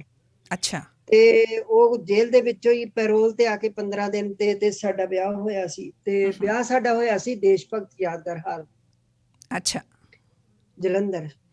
ਅਸੀਂ ਸਿਰਫ ਫੁੱਲਾਂ ਦੇ ਹਾਰ ਪਾ ਕੇ ਵਿਆਹ ਕੀਤਾ ਸੀ, ਕੋਈ ਅਸੀਂ ਰਿੰਗ ਨਹੀਂ ਐਕਸਚੇਂਜ ਕੀਤੀ, ਕੋਈ ਲਾਵਾਂ ਫੇਰੇ ਨਹੀਂ ਲਏ, ਤੇ ਸਾਡੀ ਕਮਿਟਮੈਂਟ ਜਿਹੜੀ ਆ ਉਹ ਦੇਸ਼ ਭਗਤ ਯਾਦਗਾਰ ਵਿੱਚ ਦੇਸ਼ ਭਗਤਾਂ ਦੇ ਉਹਨਾਂ ਦੇ ਕੁਰਬਾਨੀਆਂ ਦੇ ਨਾਲ ਹੀ ਸਾਡੀ ਜਿਹੜੀ ਕਮਿਟਮੈਂਟ ਸੀ ਵੀ ਅਸੀਂ ਵੀ ਆਪਣਾ ਜਿਹੜਾ ਆ ਆਪਣੇ ਐਡਜਸਟਮੈਂਟ, ਆਪਣੀ ਅੰਡਰਸਟੈਂਡਿੰਗ, ਆਪਣਾ ਜਿਹੜਾ ਸਮਾਜ ਦੇ ਵਿੱਚ ਦੇਣ ਆ ਜਾਂ ਕੰਟਰੀਬਿਊਸ਼ਨ ਆ ਉਹ ਇਸੇ ਹਿਸਾਬ ਨਾਲ ਹੀ ਰੱਖਾਂਗੇ। ਕੋਈ ਅਸੀਂ ਲੈਣ ਦੇਣ ਨਹੀਂ ਕੀਤਾ, ਕੋਈ ਮਿਲਣੀ ਨਹੀਂ, ਮਨੌਤ ਨਹੀਂ, ਕੋਈ ਸਗਨ ਨਹੀਂ, ਕੋਈ ਚੀਜ਼ ਨਹੀਂ। ਇਹ ਸਾਡੀ ਬਿਲਕੁਲ ਇਸੇ ਤਰ੍ਹਾਂ ਹੀ ਮੇਰੇ ਜਿਹੜੇ ਬੱਚਿਆਂ ਦੇ ਵਿਆਹ ਵੀ ਆ, ਪਹਿਲੋਂ ਹੀ ਅਸੀਂ ਕਹਿ ਦਿੱਤਾ ਸੀ ਆਪਣੀਆਂ ਦੋਨਾਂ ਬੇਟਿਆਂ ਦੇ ਵਿਆਹ ਅਸੀਂ ਸਿੰਪਲ ਕਰਨੇ, ਔਰ ਗਾਂ ਇਹ ਬੇਟਿਆਂ ਦਾ ਹੀ ਨਹੀਂ, ਅਸੀਂ ਆਪਣੀ ਬੇਟੀ ਨੂੰ ਵੀ ਦਾਜ ਨਹੀਂ ਦੇਣਾ ਦਿੱਤਾ। ਕੋਈ ਚੀਜ਼ ਦਾਜ ਹੀ ਨਹੀਂ, ਮਤਲਬ ਕੋਈ ਚੀਜ਼ ਅਸੀਂ ਏਦਾਂ ਨਹੀਂ ਕਰਨੀ ਕਿ ਇਹ ਮਨੌਤਾਂ ਜਾਂ ਮਿਲਣੀਆਂ ਬਿਲਕੁਲ ਨਹੀਂ ਕਰਨੀਆਂ। ਹਾਰਾਂ ਨਾ ਅਸੀਂ ਮਿਲਣੀਆਂ ਕਰਾਂਗੇ, ਇੱਕ ਦੂਜੇ ਨੂੰ ਹਾਰ ਪਾਉਣਗੇ, ਪਰ ਅਸੀਂ ਕੋਈ ਚੀਜ਼ ਐਕਸਚੇਂਜ ਨਹੀਂ ਕਰਨੀ। ਈਵਨ ਮੇਰੇ ਜਿਹੜੇ ਰਾਜਮੀਤ ਆਈ ਸੀ ਮੇਰੀ ਨੂੰਹ, ਇਹਦੇ ਮਦਰ ਨੇ ਬੜਾ ਜ਼ਿਆਦਾ ਕਿਹਾ ਵੀ ਸਾਨੂੰ ਸੰਗਰਾਮ ਵਾਸਤੇ ਵੀ ਨਹੀਂ ਅਸੀਂ ਕੁਛ, ਕਿਉਂਕਿ ਸਾਨੂੰ ਡਰ ਲੱਗਦਾ ਵੀ ਭਾਜੀ ਨੇ ਬਹੁਤ ਸਟ੍ਰਿਕਟ ਕਿਹਾ ਮੇਰੇ ਹਸਬੈਂਡ ਨੇ। ਅੱਛਾ। ਤੇ ਵੀ ਅਸੀਂ ਸੰਗਰਾਮ ਵਾਸਤੇ ਅਸੀਂ ਕਿਹਾ ਵੀ ਨਹੀਂ, ਸੰਗਰਾਮ ਕੋ ਸਭ ਕੁਝ ਹੈਗਾ ਆ। ਉਹ ਰਾਜਮੀਤ ਨੇ ਇੱਥੇ ਹੀ ਆ ਜਾਣਾ, ਜੋ ਦਿਲ ਕਰੂਗਾ ਰਾਜਮੀਤ ਇੱਥੇ ਆ ਕੇ ਬਾਏ ਕਰੂਗੀ, ਤੇ ਪਰ ਇਹ ਆ ਵੀ ਤੁਸੀਂ ਨਹੀਂ ਦੇਣਾ ਕੁਛ ਵੀ। ਤੇ ਠੀਕ ਹੈ, ਮਤਲਬ ਖਾਣ ਪੀਣ ਦਾ ਤੇ ਸਾਰੇ ਕਰਦੇ ਹੀ ਆ, ਖਾਣ ਪੀਣ ਦਾ ਤੇ ਸਾਰਿਆਂ ਵਿਆਹਾਂ 'ਚ ਹੋਇਆ, ਪਰ ਇਹ ਜਿਹੜਾ ਸੀਗਾ ਲੈਣ ਦੇਣ ਅਸੀਂ ਬਿਲਕੁਲ ਨਹੀਂ ਕੀਤਾ। ਔਰ ਬੜਾ ਸਾਨੂੰ ਮਾਣ ਮਹਿਸੂਸ ਹੁੰਦਾ ਆ ਕਿ ਜੇ ਸਾਡਾ ਏਦਾਂ ਵਿਆਹ ਹੋਇਆ ਤੇ ਅਸੀਂ ਆਪਣੇ ਬੱਚਿਆਂ ਦਾ ਵੀ ਕਰ ਸਕੇ। ਚਲੋ ਪੁੱਤਾਂ ਦਾ ਤੇ ਕਰ ਸਕਦੇ ਸੀ, ਧੀ ਦਾ ਥੋੜਾ ਔਖਾ ਲੱਗਦਾ ਸੀ, ਪਰ ਅਸੀਂ ਉਹ ਵੀ ਸਾਨੂੰ ਇਸ ਤਰ੍ਹਾਂ ਦੇ ਮਿਲੇ ਕਿ ਜਿਹੜੇ ਕਿ ਉਹਨਾਂ ਨੇ ਕਿਹਾ ਨਹੀਂ, ਸਾਨੂੰ ਬੱਚੀ ਤੋਂ ਵੱਧ ਕੋਈ ਚੀਜ਼ ਨਹੀਂ, ਤੁਸੀਂ ਬੱਚੀ ਇੱਕ ਪੜ੍ਹਾ ਲਿਖਾ ਕੇ ਸੁਲਝੀ ਬੱਚੀ ਸਾਨੂੰ ਦੇ ਰਹੇ ਜੇ, ਇਹੋ ਹੀ ਸਾਨੂੰ ਜਿਹੜਾ ਸਭ ਕੁਝ ਮਿਲ ਗਿਆ। ਬਹੁਤ ਚੰਗਾ ਲੱਗਾ ਸੁਰਿੰਦਰ ਜੀ ਤੁਹਾਡੇ ਨਾਲ ਇਹ ਗੱਲਾਂ ਬਾਤਾਂ ਕਰਕੇ। ਸਮਾਂ ਆਪਾਂ ਨੂੰ ਹੋਰ ਇਜਾਜ਼ਤ ਨਹੀਂ ਦੇ ਰਿਹਾ, ਤੇ ਅੱਜ ਜਿਸ ਦੀ ਵਜ੍ਹਾ ਦੇ ਨਾਲ ਤੁਹਾਡੇ ਤੱਕ ਮੈਂ ਪਹੁੰਚ ਸਕੀ ਹਾਂ ਉਹ ਡਾਕਟਰ ਸੁਲੇਮਾਨ ਹੈ। ਤੁਸੀਂ ਵੀ ਇਸ ਚੀਜ਼ ਨੂੰ ਜਾਣਦੇ ਹੋ, ਤੁਸੀਂ ਕੰਮ ਬਹੁਤ ਕਰ ਰਹੇ ਸੀ, ਪਰ ਮੈਂ ਤੁਹਾਡੇ ਕਨੈਕਸ਼ਨ ਦੇ ਵਿੱਚ ਉਸ ਤੋਂ ਬਾਅਦ ਹੀ ਆਈ ਹਾਂ, ਅਤੇ ਮੈਨੂੰ ਪਤਾ ਲੱਗਾ ਕਿ ਵੀ ਉਹ ਇੱਕ ਮਹਾਨ ਮਾਂ ਦਾ ਬੇਟਾ ਹੈ। ਇਹ ਮਾਂ ਆਪਣੇ ਬੇਟੇ ਨੂੰ ਕਦ ਤੱਕ ਵਾਪਸ ਦੇਖਣ ਦੀ ਰੀਝ ਰੱਖ ਰਹੀ ਹੈ? ਐਕਚੁਅਲੀ ਹੁਣ ਉਹ ਉੱਥੋਂ ਭਾਰਤ ਤੋਂ ਤੇ ਆ ਗਿਆ, ਇੰਡੀਆ ਤੋਂ, ਪੰਜਾਬ ਤੋਂ, ਤੇ ਹੁਣ ਉਹ ਯੂਕਰੇਨ ਦੇ ਵਿੱਚ ਬਹੁਤ ਜ਼ਿਆਦਾ ਸਮੱਸਿਆ, ਕਿਉਂਕਿ ਤੁਸੀਂ ਵੇਖਦੇ 16 ਲੱਖ ਲੋਕ ਜਿਹੜੇ ਮਾਈਗ੍ਰੇਟ ਕਰ ਚੁੱਕੇ ਆ। ਹਾਂਜੀ, ਯੂਕਰੇਨ ਦੇ ਵਿੱਚ ਹਨ ਉਹ ਇਸ ਵੇਲੇ, ਇਹ ਤਾਂ ਪਤਾ ਹੈ। ਯੂਕਰੇਨ ਵਿੱਚ ਨਹੀਂ ਹੈ ਐਕਚੁਅਲੀ, ਉਹ ਪੋਲੈਂਡ ਵਿੱਚ ਆ। ਪੋਲੈਂਡ ਦੇ ਵਿੱਚ, ਹਾਂਜੀ, ਪੋਲੈਂਡ ਵਿੱਚ ਆ, ਜਿਹੜੇ ਬਾਰਡਰਾਂ ਦੇ ਉੱਤੇ ਆ ਜੀ। ਪਰ ਉਹ ਕਹਿ ਕੇ ਇਹੋ ਹੀ ਤੁਰਿਆ ਆ ਕਿ ਮੇਰਾ ਨਾ ਰਸ਼ੀਆ ਨਾ ਮੇਰਾ ਯੂਕਰੇਨ, ਇਹਨਾਂ ਦੀ ਲੜਾਈ ਨਾਲ ਜਾਂ ਲੜਾਈ ਕਰਾਉਣ ਵਾਲੇ ਨਾਲ ਜੋ ਵੀ ਆ, ਮੇਰਾ ਕੋਈ ਲੈਣ ਦੇਣ ਨਹੀਂ। ਇੱਕ ਮੈਂ ਡਾਕਟਰ ਦੇ ਤੌਰ ਤੇ ਬਿਯੋਂਡ ਦਾ ਬਾਰਡਰਸ ਮੈਂ ਜਾ ਰਿਹਾ ਆ, ਇੱਕ ਮੈਂ ਉਹਨਾਂ ਨੂੰ ਜਿੱਥੇ ਮੇਰੀ ਹੈਲਪ ਦੀ ਲੋੜ ਆ ਮੈਂ ਉਹਨਾਂ ਦੀਆਂ ਜੇਕਰ ਇੱਕ ਜਾਨ ਵੀ ਬਚਾ ਸਕਾਂ ਤੇ ਮੇਰੀ ਜਿਹੜੀ ਆ ਉਹ ਧੰਨ ਭਾਗ ਆ ਕਿ ਮੈਂ ਕਿਸੇ ਨੂੰ ਬਚਾ ਸਕਿਆ ਆ। ਔਰ ਉਹ ਕੱਲ ਦਾ ਜਿਹੜਾ ਬਹੁਤ ਜ਼ਿਆਦਾ ਖੁੱਭ ਗਿਆ ਆ ਉੱਥੇ, ਉਹ ਵੇਖ ਰਿਹਾ ਆ ਕਿ ਲੋਕਾਂ ਕੋਲ ਸ਼ੂਗਰ ਦੀਆਂ ਦਵਾਈਆਂ ਨਹੀਂ, ਬਲੱਡ ਪ੍ਰੈਸ਼ਰ ਦੀਆਂ ਦਵਾਈਆਂ ਨਹੀਂ, ਉਹ ਵਿਚਾਰੇ ਜਿੱਦਾਂ ਘਰ ਛੱਡ ਕੇ ਆ ਰਹੇ ਆ ਤੇ ਉਹਨਾਂ ਨੂੰ ਜਿਹੜੀ ਉਹਨਾਂ ਦੀ ਸਾਂਭ ਸੰਭਾਲ ਦੇ ਵਿੱਚ ਉਹ ਜਿਹੜੀਆਂ ਟੀਮਾਂ ਕੰਮ ਕਰ ਰਹੀਆਂ ਉਹਨਾਂ ਦੇ ਵਿੱਚ ਹੀ ਉਹ ਕੰਮ ਕਰ ਰਿਹਾ ਆ। ਤੇ ਉਹ ਕਦੋਂ ਤੱਕ ਚੱਲੇ, ਕਦੋਂ ਤੱਕ ਉਹਦਾ ਕੰਮ ਰਵੇ, ਉਹ ਕੁਝ ਕਿਹਾ ਨਹੀਂ ਜਾ ਸਕਦਾ। ਤੇ ਨਾ ਮੈਂ ਉਹਨੂੰ ਕਹਿ ਹੀ ਸਕਦੀ ਹਾਂ ਕਿ ਤੂੰ ਇੱਥੋਂ ਇੱਥੇ ਆ ਗਿਆ, ਪੋਲੈਂਡ ਆ ਗਿਆ ਤੇ ਹੁਣ ਤੂੰ ਪੋਲੈਂਡ ਤੋਂ ਭੱਜਿਆ ਦਵਾ ਦਵ। ਮੈਂ ਏਦਾਂ ਨਹੀਂ, ਉਹਨੂੰ ਜੇ ਉਹ ਡਿਟਰਮਿਨ ਕਰਕੇ ਆਇਆ, ਡੈਡੀਕੇਸ਼ਨ ਨਾਲ ਆਇਆ, ਤੇ ਮੈਂ ਉਹਨੂੰ ਇਹੋ ਇੰਨਾ ਜ਼ਰੂਰ ਕਹੂੰਗੀ ਕਿ ਬੇਟੇ ਬੀ ਸੇਫ, ਬੀ ਹੈਲਥੀ, ਆਪਣੇ ਸੌਣ ਦਾ ਜ਼ਰੂਰ ਖਿਆਲ ਰੱਖੀ, ਖਾਣ ਦਾ ਜ਼ਰੂਰ ਖਿਆਲ ਰੱਖੀ, ਆਪਣੇ ਕੱਪੜਿਆਂ ਦਾ ਜ਼ਰੂਰ ਖਿਆਲ ਰੱਖੀ, ਮੌਸਮ ਅਨੁਸਾਰ ਪਾਵੀਂ। ਇਹ ਤੇ ਮੈਂ ਉਹਨੂੰ ਜ਼ਰੂਰ ਕਹਿ ਸਕਦੀ, ਪਰ ਮੈਂ ਇਹ ਨਹੀਂ ਕਹੂੰਗੀ ਕਿ ਤੂੰ ਭੱਜ ਕੇ ਇੱਥੇ ਆ ਜਾ। ਬਹੁਤ ਸ਼ੁਕਰੀਆ, ਬਹੁਤ ਚੰਗਾ ਲੱਗਾ ਗੱਲਾਂ ਕਰਕੇ। ਇੱਕ ਵਾਰੀ ਫਿਰ ਧੰਨਵਾਦ ਤੁਹਾਡਾ। ਥੈਂਕ ਯੂ ਜੀ, ਬਹੁਤ ਬਹੁਤ। ਮੈਂ ਵੀ ਸ਼ੁਕਰਗੁਜ਼ਾਰ ਹਾਂ ਕਿ ਮੈਨੂੰ ਤੁਸੀਂ ਮੌਕਾ ਦਿੱਤਾ, ਰੂਬਰੂ ਕੀਤਾ ਆਪਣੇ ਸਰੋਤਿਆਂ ਦੇ। ਤੇ ਪਰਮਾਤਮਾ ਤੁਹਾਨੂੰ ਸਾਰੇ ਸਰਬੱਤ ਦਾ ਭਲਾ ਹੋਵੇ। ਇਹੋ ਹੀ ਇਸ ਵੇਲੇ ਦੀ ਮੇਰੀ ਅੰਦਰ ਦੀ ਆਵਾਜ਼ ਹੈ ਕਿ ਸਰਬੱਤ ਦਾ ਭਲਾ ਹੋਵੇ ਤੇ ਸਭ ਦਾ ਭਲਾ ਹੋਵੇ। ਸਤਿ ਸ਼੍ਰੀ ਅਕਾਲ ਜੀ। ਸਤਿ ਸ਼੍ਰੀ ਅਕਾਲ ਜੀ। ਅੱਜ ਦੇ ਪ੍ਰੋਗਰਾਮ 'ਚ ਸੁਰਿੰਦਰ ਹੁਣਾਂ ਦੇ ਨਾਲ ਇੰਨੀ ਹੀ ਗੱਲਬਾਤ, ਤੇ ਹੁਣ ਇਹ ਪ੍ਰੋਗਰਾਮ ਮੈਨੂੰ ਇੱਥੇ ਹੀ ਖਤਮ ਕਰਨ ਦੀ ਦਿਓ ਇਜਾਜ਼ਤ।